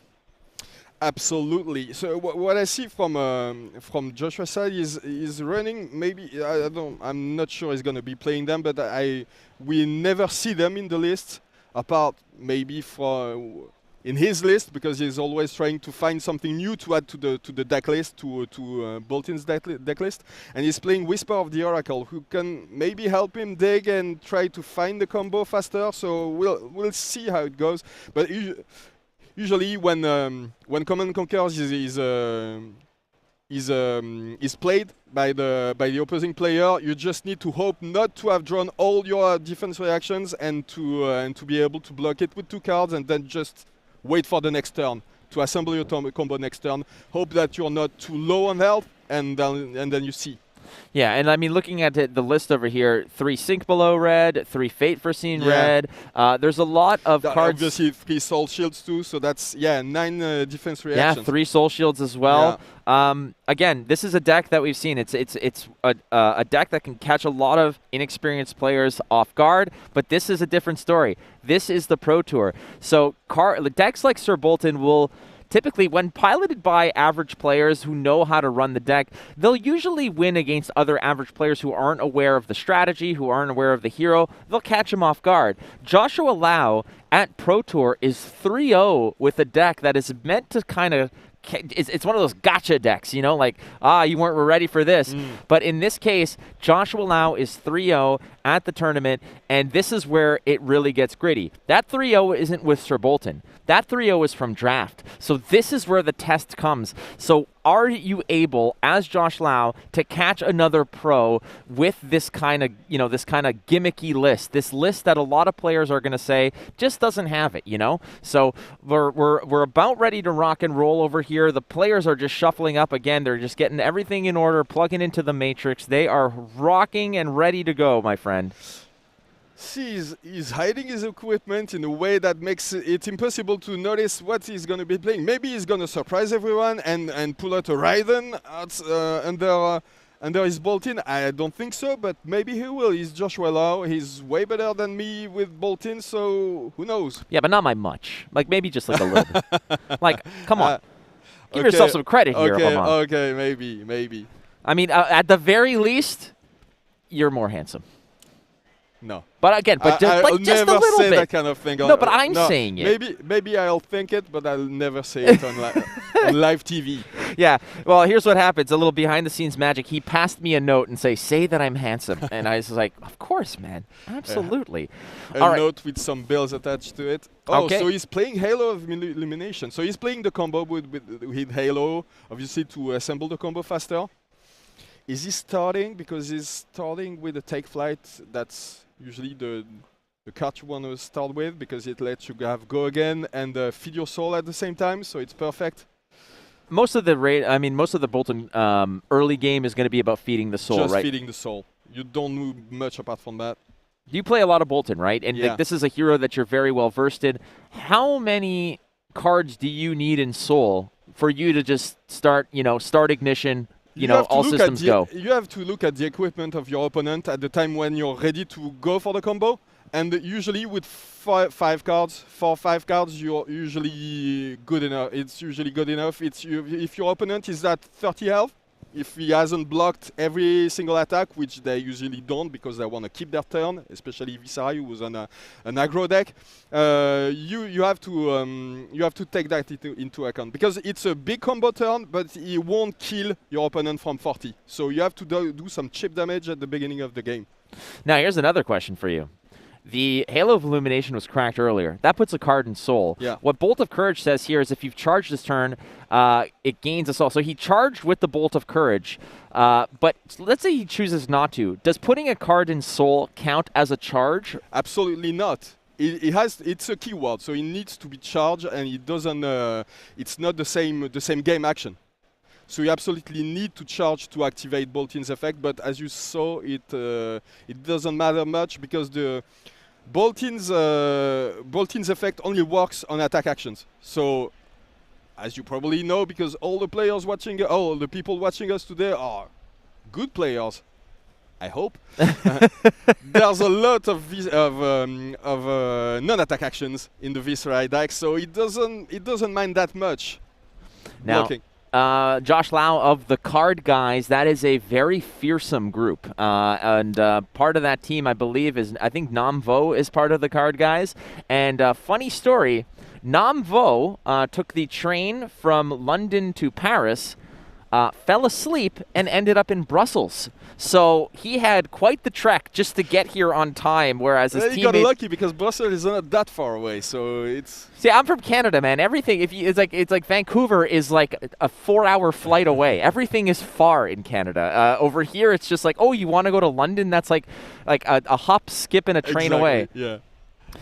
All right, so at this juncture, again, no damage dealt. A lot of these heroes here are just kind of, Boltyn it's a lot of investment, a lot of turns to invest into the payoff. Viserai wants a sustained attack, but in this case, it seems like Marcel may have just, drawn poorly, may not have gotten what he wanted.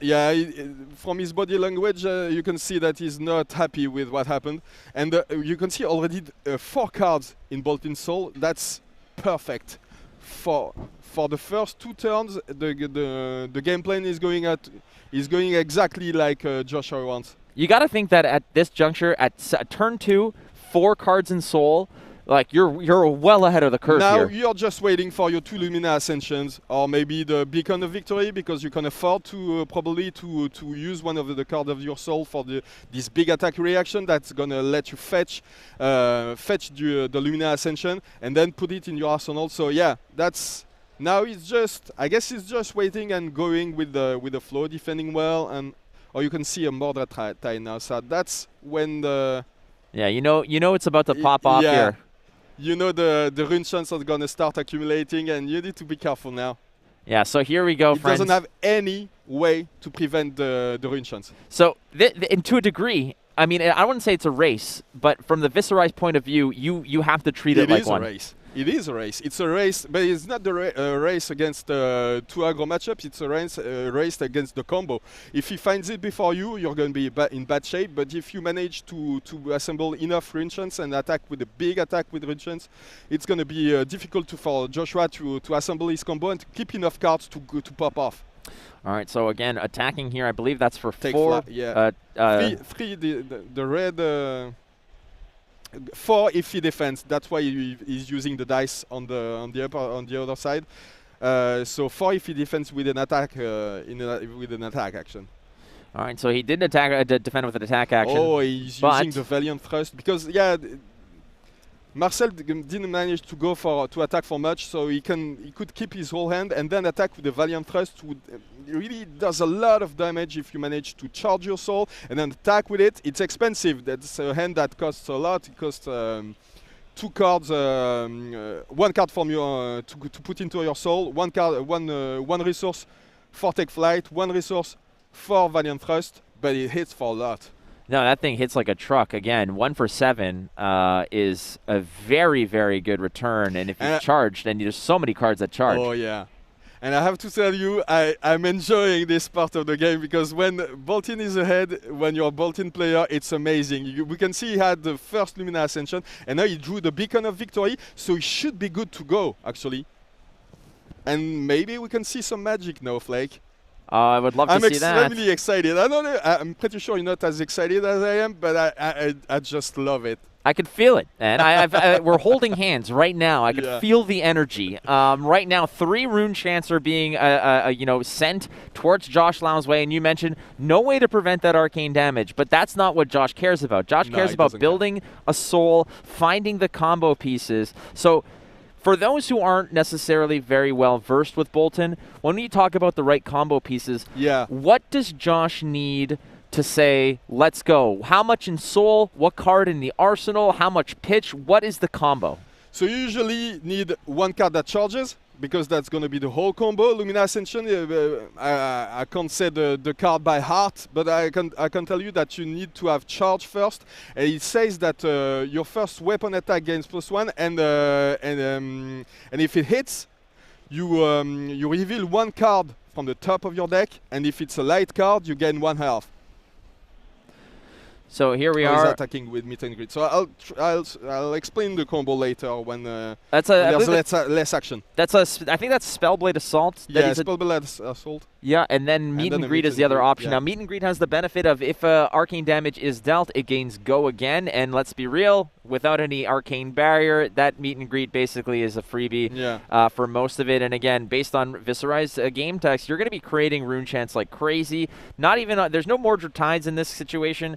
But you have plenty of ways to create rune chants, and in this case, again, Josh Lau is just happy to take damage if it means preserving a card to get to the combo. Viserai is very well equipped to sustain a constant pressure on the opponent in various ways, physical and arcane, but Josh Lau is merely waiting for that fuse to light, and then it's fireworks. Yeah. So he took a lot of damage this turn.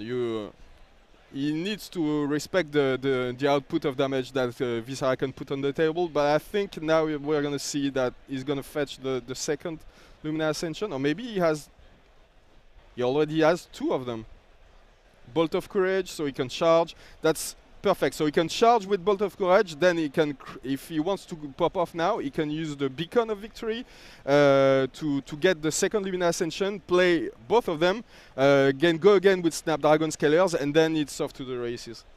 Then you pop the chest armor, the Courage of Bladehold, that says that your weapon attacks cost 1 less, so basically 0.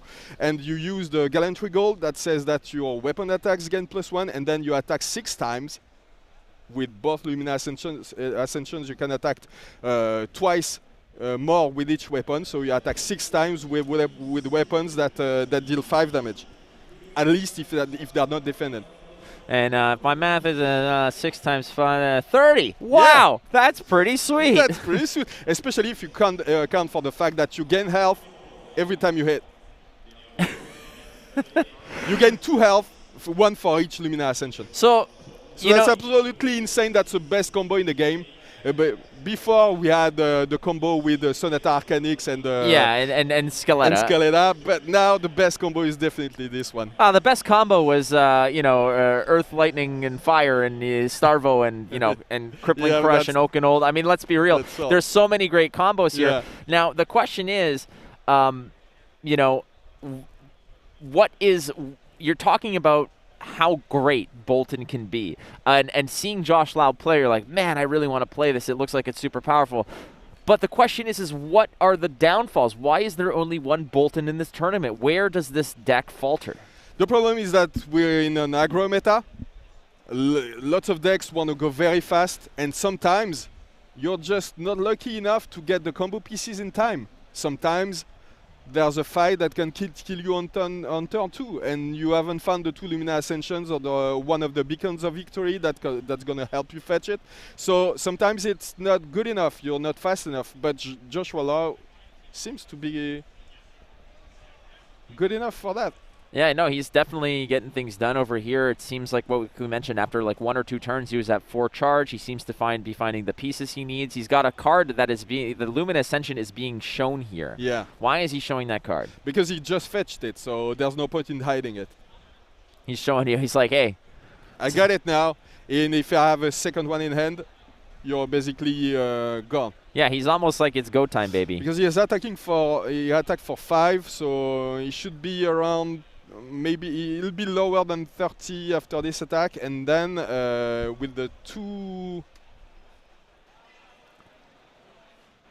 Lumina Ascension, he's gonna pop off and it's gonna be insane damage.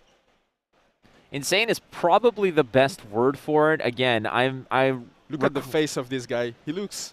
Yeah. He looks so good. I love this character. I love the lore of this character. I love everything about him. I love Paladins in all the games, but this one is, I mean, he's an incredible hero. So there you go, he's popping off. So he's cracking the Courage of Bladehold, cracking Gallantry Gold, using the first Lumina, second Lumina, and now Marcel probably knows what's going on. Oh my god! Flake, I don't want to be too excited, but this is absolutely insane.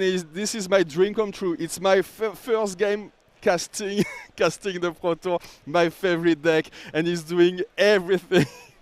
This was amazing. Just for you. This was a gift. We called ahead for you, Romain. You got it. Romain is beside himself right now. You can't see me, but I'm so excited, guys.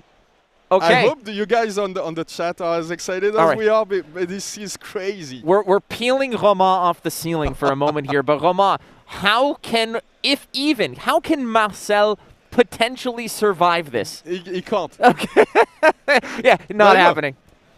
So walk us through just what's going on over here, because I am just as enthralled by this. You are beside yourself. Talk about what's going on. Every time he's gonna hit with one of his weapon attacks, he's gonna reveal 3 cards from his arsenal, and then he can use and put them into his soul if they are well. let me rephrase that because it's hard to explain in English. But he's going to reveal 3 cards from the top of his deck, put them in his soul, and if they're light, he's gaining 3 health points by a light card. All right. So now, yeah, so he's got 3 cards in his arsenal. He just needs, 2 cards because one of them wasn't light. And he just needs to remove 1 card from his arsenal to gain go again and to attack again with the weapon.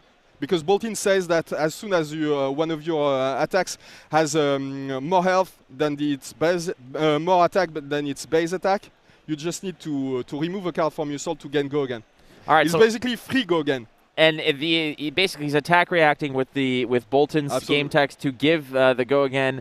And all right, 2 more light cards here. And you can see Josh Lau here with that sweet hat. Just the card guys, and look at him. He's like an accountant. He's just kind of just running the numbers. At this point, yeah, it's not really important to show what happens on the board. You just need to show how excited Josh is because let's get real here. It looks like it's business as usual for him. But if I was in his spot, winning with Boltin at the Pro Tour with 3 Lumina Ascensions, it's the best, best moment of my life as a player. Dude, it's insane. He's chill. Marcel here is just a passenger. He is honestly, Marcel's just a passenger on this train. You just look at what happens. And he knows what's going to happen. He's Namvo. He missed his stop at Lille. He's ending up in Brussels at the end of this. As you can see, Josh Lau right now, just get this guy an abacus because he is absolutely taxing the hell out of Marcel. Look at this triple Lumina Ascension. Lumina go Boomina on this one right here. My goodness gracious, that life total is just getting shredded. And you see it's going up on Joshua's side, going down, way down on Marcel's side. This is incredible. This is the best game I've ever seen. Okay, so much like you watch Wayne Gretzky play hockey, you watch you watch LeBron James play basketball. They make it look easy. How special is Triple Lumina? How easy is it to get to that combo? How rare is it to get it to this power level? Because people want to know. I'm sure when you watch a deck like Boltin go off like this, you're like, I got to try this. But put this into perspective of reality. A turn like this, how often can this happen? Let's just say I started playing around the time Monarch was released, like maybe 2 weeks before Monarch. I've played Boltin for more than a year then. I mean, yeah, a year and a half. Yeah, so it's over. And it's happened to me once. And that's out of dozens and dozens and dozens of games. So that's a treat for you, ladies and gentlemen at home watching this. It's a pretty rare experience, but it's amazing. You can see why Joshua Lau wants to play this game. If it happens to him several times during the tournament, there's no way he's going to have a bad record. I mean, look. When the deck functions like that, it's an absolute killing machine. Hey, man, if you could score from half court, you do it every time. That's what Steph Curry does, absolutely. I'm telling you, Josh Lau made it look easy. You are just on another planet. Right now, I'm so excited. I'm gonna need a few moments to catch my breath because it was amazing. I don't know if you enjoyed it as much as I did, but I thought it was a masterclass by our friend Josh Lau. I'm not going to lie, man. As much as I was watching the screen, I was just watching you lose your absolute mind. You went bananas on that one. But I'm happy it was shown on the live stream because everybody in the French community knows me as the Boltin defender, the only guy that believes in Boltin, and as we can see live. I know. It's hard to important to believe. Hope he's keeping us alive. Hey, man, anytime you can swing for 30-plus damage and heal yourself by 10, why not? That's a 40-point swing. Looks easy. Pretty good, doesn't he? It looks pretty damn sweet to me. Yeah. Lumina go Boomina in this one. Josh Lau 4-0 at the Pro Tour here in Lille. That is the first round of Classic Constructed in the books. Flake along with Romain. My man, I mean, first one for the day in terms I'm so happy I got to leave that with you. It was amazing. This is the city of love, isn't it? And here we are just adoring these players, bringing some great decks. And again, I do want to reiterate the fact, That Bolton deck is the solo Bolton lurking around in that pond. There's plenty of Briars. There's a ton of Viserais. You've got Fies coming out the wazoo. There's even a lot of Prisms, surprisingly, which a lot of people thought were just going to be left by the wayside. But there is only one Bolton, and it is Josh Lau. How does it go from there? Only the... How can we do better than this? Like... All right, friends, we will be back shortly with more Flesh and Blood and talk about, you know, a lot more what's going on, so don't go too far. Flake, Romain, Proto Lille, don't go away.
All right, we've caught our breath, Romain, and I'm still not over it. I know. And the beautiful part about this, my man, is that we do actually have a break after this, so you can go cool off or something. Oh, yeah, I really need to. Douse yourself. There's fire extinguishers around the corner. It's a safe venue. Oh, yeah. All right. Oh, look at the metagame. Perfect. Yeah, we got to talk about this because we can have... focus on something else now. Well, I mean, but look at the bottom of the pile there. Standing tall is that one Bolton played by Josh Lau. But let's go to the other end. 80 Briars. I have to be honest, I knew that Briar was a good deck, obviously, but I have no idea that people were going to pick it over Viserai. If I was a player and I wanted to win the Pro Tour, I'd be playing Viserai today. Yeah. But apparently these guys play tested more than me, and I figured that Briar was a better aggro deck in this meta. So all right, that's it. I got to give a shout out to the Azalea cult who are out there. You know, there's a lot of you. You have been long-standing suffering. Unfortunately, no representation here. Yeah. Not a single one. 2 Levias, though. So I know my buddy Tommy Fresh of the Fresh and Buds podcast is going to be loving that. Ethan Van Sant is out there probably representing Levia. He is, yeah. All right. So I've seen him on the list of players, so he definitely picked up Levia, so that's very cool. What's surprising is that there's also 2 Kanos, and everybody from what I've talked to the pro players playing today, from what they told me, it was impossible to win with Kano in this meta. The meta is too fast for Kano, and it's almost impossible to assemble the combo fast enough to to avoid dying on turn 2 and to kill it the way he does on the opponent's turn. So yeah, I'm very surprised, and I hope we're gonna get to see the players playing it, because if you picked up Kano at the Pro Tour, it must mean you're confident with him and you know that there's something to do with it. The other part over here I got to mention is the fact that there are significantly less. I mean, let's be real. Two things. Number one, Dash. Dash won Singapore. Yeah. Dash was on everyone's radar. This was a deck that I feel got a lot more respect after Singapore. However, I thought that the time period between Singapore and Pro Tour was too short for people to pivot. So those who were on Dash probably just felt a lot more confident, doubled down on it. And I'm not surprised that there's 27. Some people thought that it would be plenty more dashes. The one other note I want to make is I am very pleasantly surprised that there are that many prisms. I thought Prism was going to be further in the maybe 20 to 25 of them. 59 prisms. Now, this could be a bunch of heroes trying to push it past Living Legend status just to never see it again. But ultimately, you're looking at 80 Briars, 62 Viserais, and right after that, 36 Phais. And right sandwiched between that is Prism, who probably gets, you know, a really tough matchup against any three of those. Absolutely.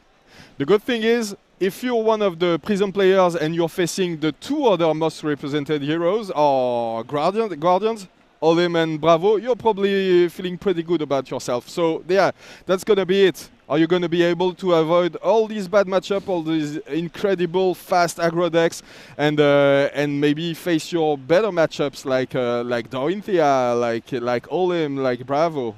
I mean, I'm a Bolton player at heart, but when I want to win, I play Bravo and Olim, and the matchup against Prism is really miserable. It is miserable, and I'm, you know, much love to all the Oldham people who showed up thinking that Prism would be underrepresented. They are in for quite a rude awakening.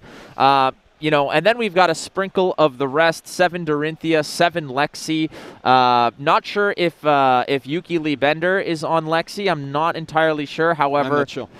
6 Icelanders. There were a lot of people out there that said, you know what, this might not be Icelanders tournament to win, but this might be Icelanders tournament to break out and show people what Icelander can do. I'm pretty sure. Yeah, we're gonna see Icelanders on the top tables. I'm pretty sure of it. The deck is amazing. It has a really explosive gameplay. It does things that no other deck can do, and it's really fun to watch. So I hope we're gonna get to see it shine today.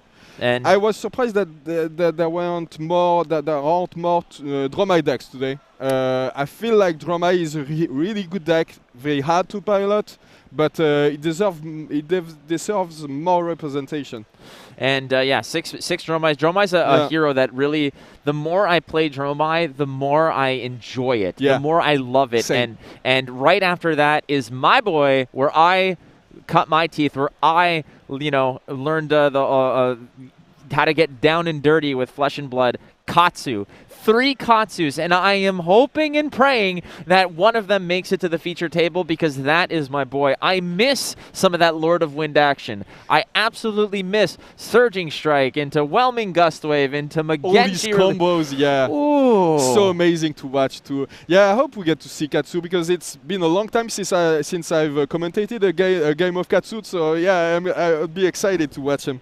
But coming back on Dash just a little bit, sure. Because yeah, I watched the Calling Singapore, which you perfectly commentated, by the way. Stop it was amazing. It. Yeah. Big props to DM Armada as well. We stayed up You guys were amazing. Thank you very much. It was a very, very good stream, and I feel like a lot of the players that were down on Dash in the last few months, that they stopped playing it, I feel like it was the best showcase of the best of what Dash could do. And if you were a Dash enthusiast, maybe you left it on the side for a while because you didn't believe in it. It was the best way to showcase what it could do. And if I was a Dash enthusiast, I'd pick up the deck instantly and try to make to break out at the Pro Tour with it. It's insane the amount of damage it can do. And if you manage to avoid banishing the important cards like Maximum Velocity from your deck and hit with it, it's incredible with the amount of damage it can do. Also got to make note of 2 very important things that came out of the calling. Number 1, Tribone. T-Bone into T-Bone into T-Bone. You know, when you get tri-boned on turn 0, it hurts. Yeah. The other thing to come out of Singapore that was awesome, Matt Rogers memes. Oh, they are everywhere. They are brilliant. They are glorious, and I'm going to dig into those until it goes out of style, friends. Is he okay with them, by the way? Oh, he is. Who cares, man? The guy's, he's out there. He's busy. He was in the booth earlier. We didn't mention it. Who cares? Sometimes Hashtag after who cares, the Matt Rogers. 15th meme of the day, I'm like, well, I wouldn't like to be in this place. Yeah, these aren't like those. These aren't like those Pheno Black mistrigger tunic memes that lasted way too freaking long. These ones are nice and ripe for the picking for just for now. That said, last but not least. Just like Bolton, there is one Reinar swimming around, and we don't know who that player is. We haven't had a chance to sort of figure that one out, but somebody showed up and wanted to intimidate the field in 2 ways. I don't know why you would want to intimidate a field where no one wants to block, but I guess this one has a plan. Fun fact, when I was teaching the game to a friend of mine, Admirable, that's Admirable, Nathan Zamora, and I was explaining to him Reinar, and he's like, why the hell should I care about getting intimidated? I don't want to block. I want to keep my cards anyways. I guess it depends on what you play, but yeah. All right, we're gonna go to the backup feature match. There is another match that is playing alongside the Bolton. The Bolton happened so quick. There's still another match going on. We want to check that one out as well. Okay, let's go. Why not? Let's go. There's more. All right, hang tight. Okay. Before that, friends. We're going to take a quick break, and we're going to do a little switcheroony-doony on you because this guy needs to change shirts because he is absolutely just sweating through I need to change a lot of things, yeah. We'll be right back. Don't go too far.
Surprise! It's us again. No, I'm Todd Grace. Oh, are you? Yeah. Well, I got some things to say to you, Tannen. Oh boy! All right.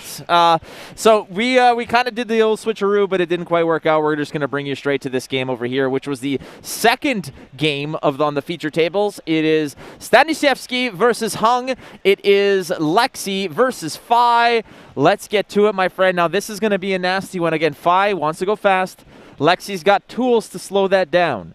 Yeah, if it's the Yukili Bender build, it's got a lot of tools to slow the deck down, and you can see you can actually see the cards in his hand, like Channel Lake Frigid, absolutely impossible to deal with for Phi. So it's gonna be interesting. All right, Razors in hand. Oh yeah, that's the key pieces here. We just want to let you know, again, this was a pre-recorded match, so we are speeding up the content a little bit over here. Phi already wants to go super fast. Yeah. So now we're at like Sonic levels of I don't know speed. if I'll be able to talk fast enough. I know you can, but I don't know if I can. I'm way older than you, so it's... Oh, you're not way... Come on, Romain. You're like what? You're like 28. No, don't say that. I'm just saying that so that I can say that I'm like yeah. also 28, okay? Like we'll just pump the brakes on the reality here for a second. So again, we're going to do our best here to kind of give you the action, but again, it's Phi versus Lexi, so we know what Phi does. Phi wants to go like, what, not 4, not 5, not 6. We're going to go the old LeBron meme. He wants to go like 8 or 9 wide on this. Absolutely. He needs Art of Wars to be able to do that, and as you can see, he managed to have one on turn 1, so that's amazing.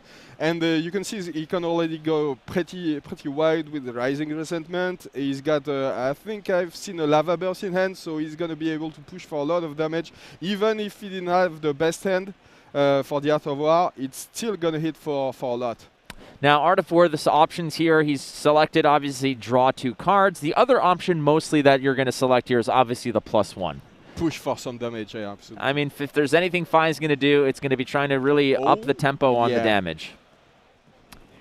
And in terms of Lexi, we don't have Deckless with us just yet. However, again, this game is already in the books, so we're just kind of we're taking it back to the past. But hey, that's a Command and Conquer. Nice. Yeah, nice pickup. I didn't see it in his hand, so yeah, that's very, very nice. All right, we just got the deck list, so we're going to have a quick little look over here of what we're going to see. But I mean, the reality of the matter right now is a 7-attack Command and Conquer. That is minimum. Probably at this juncture a 3-card block, and and a tunic, yeah, obviously, because some of the cards in the Lexi deck block only for 2, as you can see, and there's no way to avoid it. You have to give an equipment piece, and maybe the game is too fast for tunic, so you give it away. That's true. I mean, that's what some people need to realize over here, that in certain junctures, you might not even see that third down. Yeah, that's what happens with Phi. It's too fast for tunic. Most of the time, we see that what's the first name? It's Oh no! Oh, see, now this is my homeboy from Poland. Yeah. So we're just gonna say Staniszewski. Staniszewski. He's Staniszewski. Okay. I don't even want to attempt the 5 player. I'll call him the 5 player if you don't mind. It's I'll learn how to pronounce his name at the end of the round. I think it's Przemysław. I'm not sure. Przemysław. Well, Mr. Phi. Yeah, Staniszewski. But he's using the tunic because he figures that the Lexi player is gonna try to force him into a long game, but usually you don't even bother with the tunic. You use Blossom of Spring. You get your resource once in the game, and you're good with it. Also, just worth noting that Command and Conquer was going to be a 2-for-1. One of Lexi's abilities, because of New Horizon, is having 2 arsenal slots. So that Command and Conquer was going to do work. The problem is I'm wondering, what was that 4th card in hand that Frank could not block with. Why didn't you just give that? Was it like a lightning press or something? I think it was a rain razors, but maybe he wanted to keep it for a later turn and to go for a bigger turn. Once Yuki Lee Bender performed with the deck, she had a really nice performance at the Pro Tour. Everybody wanted to learn how to play it, and she said that usually the way you play it is that you make one big turn and one small turn. Even sometimes you make no attack. You just set up your arsenals, your 2 spots in the arsenal, and just get ready to go with a big turn with Art of War, with Rain Razors. So that's the way you play it. And maybe Frank was just waiting for a nice opportunity for the Rain Razors. I don't exactly remember if he kept the Rain Razors. In terms of numbers of Command & Conquers, there's 3 floating in the deck. We've seen 1, so blocking out the next one is not going to be as easy. You do not have necessarily the same equipment. Again, yeah. Lexi players and Lexi player equipment is more utility style. It's more aiding in the attack, aiding in the abilities. It's not there for defense. It's not, for example, an Arcanite's Skull Cap. It's not, like a tectonic plating, stuff that can really absorb. It's not a furnace, for that matter as well. But another interesting fact here, Phi here is using Tunic, which a lot of Phi players tend to either run something else. But again, you're running Tunic in this case. So you're expecting to go to that 3rd turn where that 1 resource might pay off. Absolutely. Oh. Already a lava burst. And a second one! Wow! That's already a lot of damage on Lexi's side. And Frank is trying to preserve his hand. I'm pretty sure he's going to have a big turn, so we'll see what he manages to put together. Both of these heroes can really push the damage. The difference here is that the on-hit effects are what are going to differentiate the two. Lexi has a lot of disruption, yeah. Absolutely. We're going to open with a Rain Razors. Now, when you open with a Rain Razors, typically you're thinking that there might be a 3 of a kind because you will not be able to use it otherwise. We're going to see what's going to happen over here, but we're just opening up and saying, yeah, stuff's going to be +2. Yeah. No, there's no 3 of a kind, but we can see at least 3 arrow attacks this turn. All right. Does he have enough resources? Firing away, using the first use of Voltaire. We're going to go ahead and buff that up. We're fusing that arrow. Yeah. So again, the on-hit effects are what matter over here, Roman, because again, Phi is going to come at you. It's going to make some waves in terms of what it does. If Phi is going to just basically chip away. The hurt is on your life total. It's not in your ability to play the cards. Yeah. What Lexi is going to be doing with the attacks that she's doing, it's going to be inflicting frostbite damage, forcing you to either, discard cards, or it's going to disrupt your plan. That, against Phi, can be very, very dangerous. The difference here is that Lexi really cannot sustain another major attack from Phi. Even with 14 health, even if you donate all your hand, Phi can blow past that in a heartbeat. So I think in this case, Staniszewski on Phi is just waiting to maybe, take his licks, find a better hand, and then, clap back and close the game out. Absolutely. But the thing is, if you're only hitting Phi with damage, Phi doesn't care.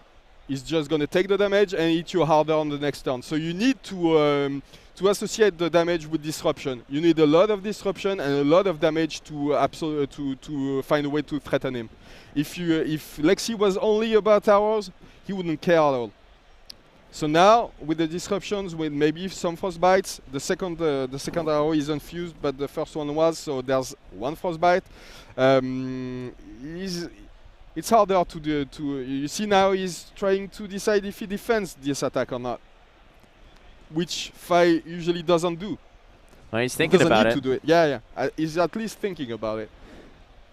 And you're talking about Yuki Lee Bender. She is the Canadian national champion, someone who I'm very proud to have on our side of the border when it comes to North American dominance. She's such a great player, yeah. Incredible. And what's interesting is, when you're looking at Lexi from the get-go, some people were saying, look, well, you have the lightning builds that can go wide, or you have the ice builds that can go tall and disrupt. What she managed to do with the Pro Tour was combine both to a degree where you're going wide and you're going tall, and it was such an incredible build. It was such a joy to watch her pilot that deck and really innovate it and just the best of both worlds. Yeah, definitely. Her fingerprint is on that hero for sure.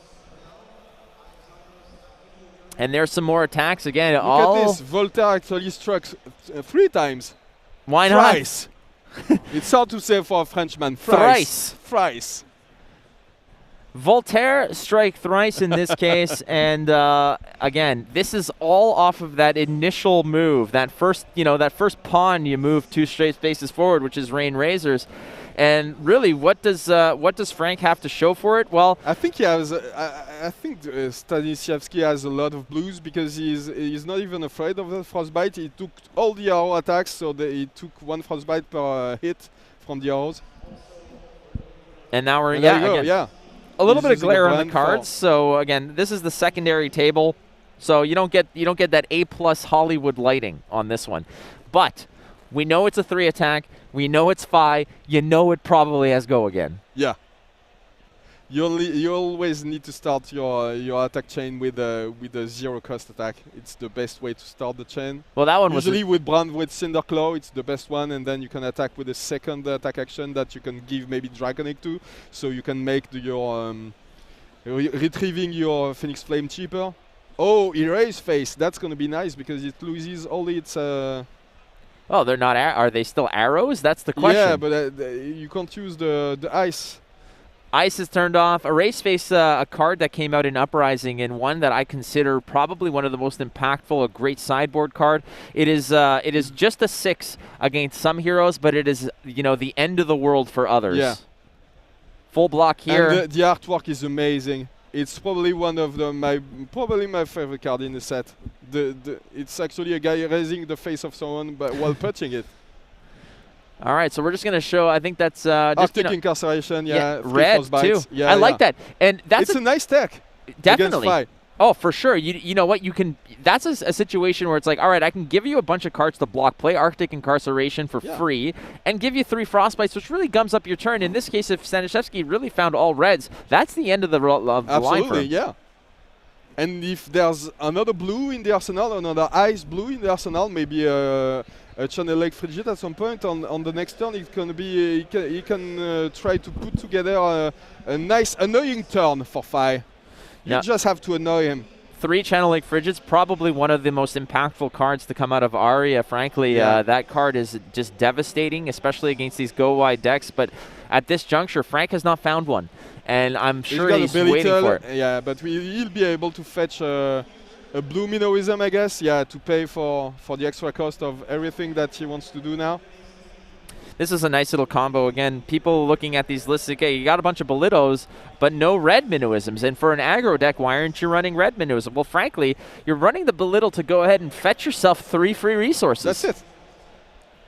You just need 1 blue in your hand. Usually, if you have 3 reds and 1 blue, you're golden. It's your perfect turn.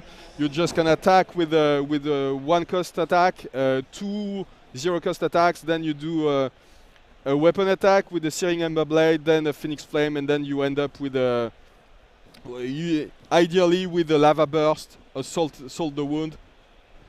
But you see the life total is getting pretty low on Lexi's side. Yeah, the lights are kind of dimming on that end. The days are getting shorter there for Lexi, and there's still a card in hand, there's still a resource floating, and another 3 attack. At this point, Frank's got to decide, what's that other card in hand? 1 resource, a card in arsenal, and a card in hand. Many heroes, that might just be 1 more attack, maybe your turn's over to a degree. But for Phi, that could be could be so much more. Yeah. Still a Phoenix Flame left to be had as well. The good thing is the Mask of the Pouncing Lynx has already been used, so there's no way he'll be able to go fetch Salt the Wound or something like that. So there's no surprise now. It's only going to come from the hand or the arsenal. That is a Phoenix Flame. Again, that is a token from Uprising. You can get that for free, my friends. You just get that out of the graveyard. Oh! He's navigated this turn very well. Absolutely. Ending the chain with the Command and Conquer is absolutely devastating, because you see, he wanted to keep his whole hand and maybe do something to come back into the game with his arsenal, but now he's got nothing to do. Oh, 3 of a kind. So maybe you can put something together now. I mean, this is the best option that you possibly have. Yeah. You got to make it happen. Again, just correcting a little bit of the resource there. 1 floating is not that much, but you drew 3 cards. The thing about it is, you know, see an endless arrow. It's perfect when you are low on resources. It's maybe you can do something. That's definitely possible. He's got one in there. He's got a Channel Lake Frigid as well. There is an ice card, I believe, in the pitch zone. So is this a situation maybe, Lamont, where you just pitch one more, you play an attack, and then you end the turn with Channel Lake Frigid, and then, oh no, you can't even play it out of hand. No. Now we know why. Yeah, that's 3 of a kind has a downside. Yeah, it does, but thank God, because Azalea and Lexi would be busted without it. Yeah, you talking about like 3 of a kind. It's like, wow, 1 resource to draw 3. That is busted. It's like, oh, hold the phone here. Pump the brakes there, big boy. This is pretty nice because he's got the talisman. Is that no? Is that amulet of ice? Sorry, the amulet to be able to fuse the blizzard. Is that the blizzard ball? This one? I always remember. There's always like a blizzard bolt. Or, I think it's the blizzard ball. So you can, and you can attack with the endless arrow then. And maybe attack twice with it, and that there's a chance that at this point Fai only has red cards in hand, and he can't afford to get hit by the endless arrow. So maybe he's gonna force a reaction. He's gonna force a block, and at least survive another turn to find another big turn to come back into this game. What's fascinating here is that the 5 players list does run 3 Sink Belows, but I don't believe that they're going to be in this list. I'm just really curious, where does the Sink Belows go? What are you play them? You actually play them versus the Guardians. Right. Yeah, it's excellent versus Guardians. Some lists also run Unmovables. Because it's you just need 1 card and 1 card from Arsenal to block and to make sure that there's no crushing effect that's gonna annoy you, like Crush the Weak, Choke Slam, everything that can prevent you from going big. So yeah, that's a really nice tech card that's been used. That now that it needs it for the Fai needs it for the Guardian matchup. All right, so the beautiful part here is that there's if you're Stanishevsky here on Fai, you're looking at that 1 health total and you're thinking, that's just a Phoenix Flame, and that's something I get for free practically. Yeah. So we're going to double block this. We're going to brand with Cinderclaw. That's going to buy out a card. I don't think there's any cards left, though. No, and he knows that there's an amulet in hand, and the amulet doesn't block, so... Oh, you got to block this, and not only that, but there's 1 free source floating. Yeah, that can go ahead and I fetch. think that's the end of the game. Yeah, he's going to use the Fai ability. Go get the Phoenix Flame. No cards left that can block. I think that's an amulet. Oh, we've got the New Horizon. Yeah, but the Arsenal, so he loses the Channel Lake Frigid, but that's, the end of the game is going to be a long, slow goodbye. You're alive, exactly. It is just the swan song at this point. You're just prolonging the inevitable if you're Frank Hung, but hey, you're on camera, might as well just prolong it, baby. Try to show what you've got and to show that you never give up, Frank. I believe, is that Ronin Renegade or Rising Resentment? It's Ronin Renegade. Ronin Renegade 3, so easy 3 block. From the Chilling Ice Vein. Ember Blade gets a nice 3 block. We're matching card for card over here, but again, the main part is that Phoenix Flame. Oh, and this one is ending with I think the card, the most valuable card of this game was Command and Conquer by far. It did so much damage, especially the first one that was boosted by the Art of War. It was insane how much it crushed Frank. And just, having a quick look at these deck lists as well, again, we're talking about just how, of all the standard ninja fare, especially Draconic, the Go-Agains, the Phoenix Flames, the this, the that, the big combat chains, really, you mentioned that Command and Conquer was the all-star of that list. On the other end, though, cards like Channel Lake Frigid, which are meant to absolutely stuff those go-wide decks, they never showed up, and when they did, they were in a bad position. Yeah, completely. Yeah. Completely. So unfortunately for Lexi in this case, he just could not keep up with the pressure that is Fai. Stanishevsky is 4-0 now on Fai Rising Rebellion, and Lexi unfortunately is going to fall to 3-1.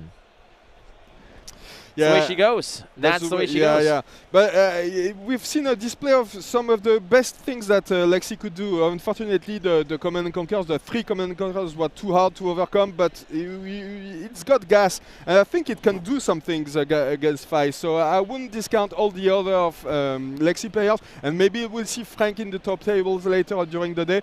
We can see it has some fuel and it can do some amazing things.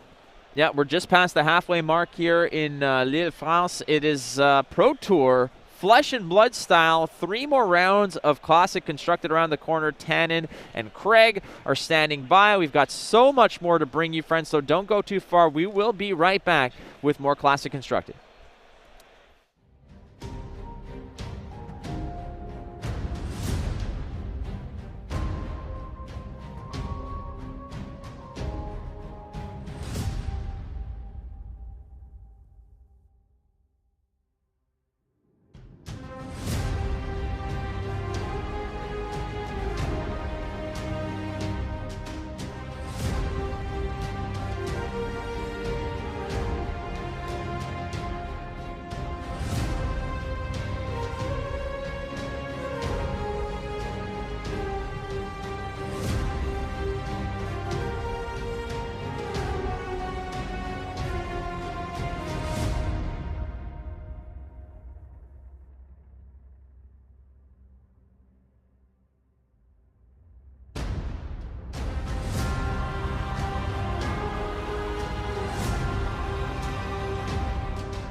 So hello, my name's Az from Go Again Gaming. I hope you're all having a fantastic time watching the Pro Tour Lille unfold beneath your very eyes, wherever you might be out there in the big wide world. So Tournament Center are the people that are hosting this, and they reached out to me to say, Az, do you want to do like a little promotional video for your channel in between the streams and in between the matches? And I was like, yeah, definitely. So if you don't know who I am, my name's Az from Go Again Gaming. You can check out my channel by scanning the QR code on your screen right now, and that'll direct you to Go Again Gaming. And I'm actually in Lille right now, so you can come to expect a lot of vlog content, a lot of battle reports, and loads of different things from the weekend. And I do the directing and editing for the Ultimate Pit Fight series, which features DM Armada, Bill from the Spike Feeders, and Red Zone Rogue. So I'll spend a lot of time on those videos, so check those out. I'm actually started the Azalea Cult series recently as well, which is delving into Azalea and all of her intricacies, which is a good little series. And we are getting a preview card for Dynasty, which centers around Azalea interactions by the sounds of it. So that's going to be a spicy one, so make sure you subscribe for that as well. And I just want to plug also the amazing boys over at the Living Legends podcast. I'm 1/3 of that awesome podcast. They're awesome friends, Kel and Bill, Red Zone Rogue, Spike Feeders. So definitely go and check that out as well when you can. But I hope you all have a fantastic day, and wherever you might be out there watching this, please go and check out Go Again Gaming, scan the QR code, give me a subscribe. That would be absolutely fantastic. Loads of content to come as well, and if you ever see me go live on YouTube, come in and say hello. I'd love to see you there. Peace.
Hey everybody, welcome back to the Pro Tour. I'm Tana Grace, and I'm joined by a very special guest, Laura Lovato. It's nice to have you in here today. Hello, yeah, thank you. For everybody at home, you're part of the European OP team that's organized play, as well as part of the localization team. Yeah, that's right. I'm part of the organized play team for Europe, which means I'm usually talking to the stores, not these kind of events, but the smaller ones, the ones that the players usually get to attend. And I've recently also joined the localization team, so I'm a bit also behind about the process of the history packs, the new languages coming into Europe, things like that, yeah. Yeah, I'm super excited about the history packs myself. We don't get the cool ones, we don't get the Marvels back in the U.S. like I did, but we've been ordering a few, making sure we can get some. Yeah, you should. I'm probably going to bring one back with me when I leave here. Now, when you're talking about the OP team and all the stores, that you say that you have to do, at the LGS level, which is the bread and butter, the heart of this game. Yeah.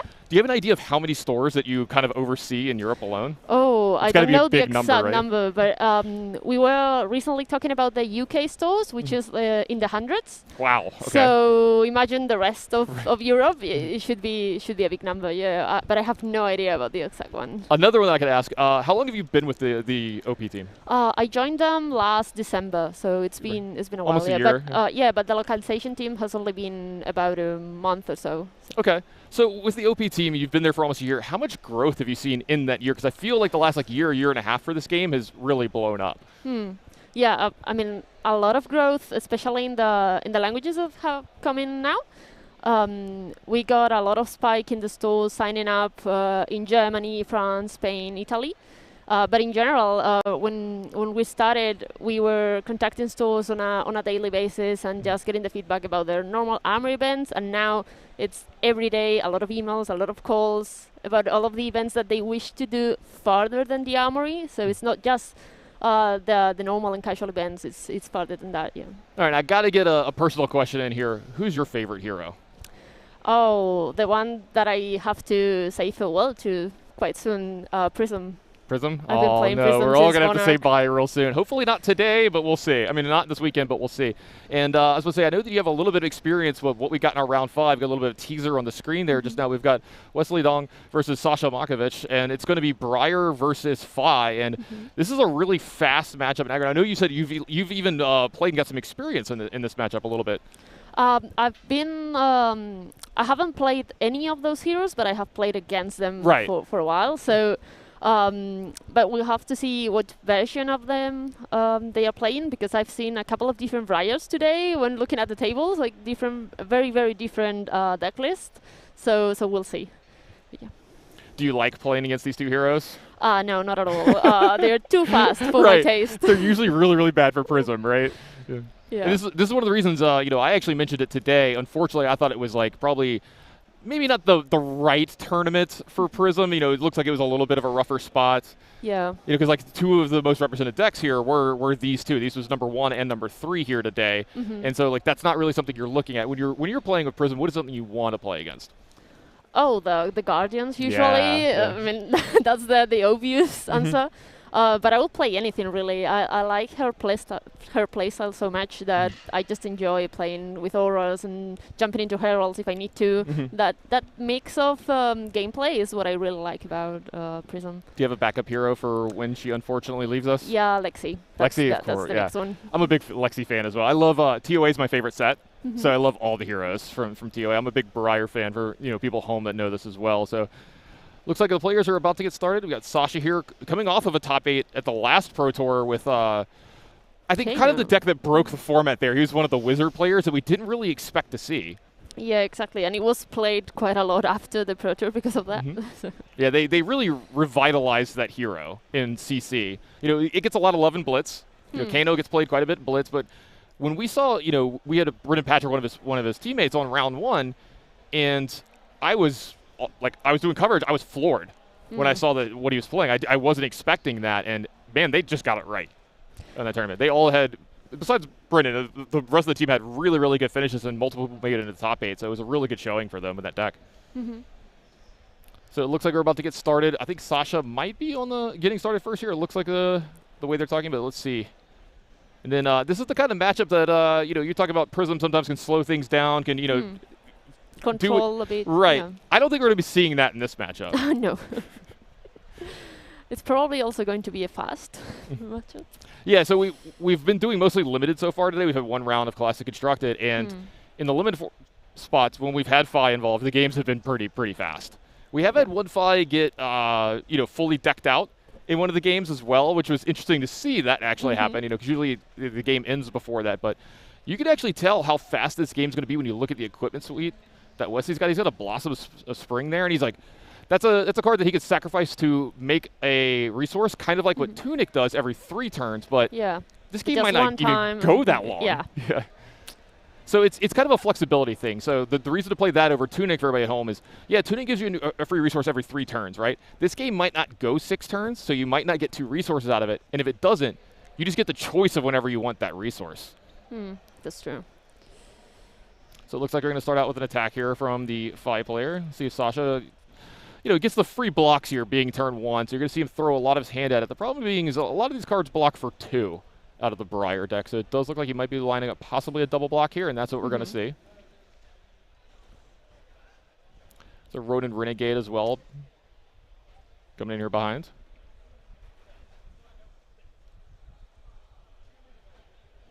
Sasha trying to decide how he wants to block here. Maybe think about possibly keeping cards. Let's say, Snatch being a high value card in this matchup, but it does look like he's going to go ahead and block. And he's going to leak over 1 damage here, so Sasha's going to go down to 39. And it does look like Wesley's going to stop there and set up a big turn next turn by setting up an Arsenal. So going to go back over to Sasha, and he's going to drop here. There we see Wesley from Darkside Games. It's a game store in Las Vegas, Nevada. The only reason I know this is I used to actually live there. I'm a big fan of that store and some of the players on the team. I'm friends with a lot of the people on that team.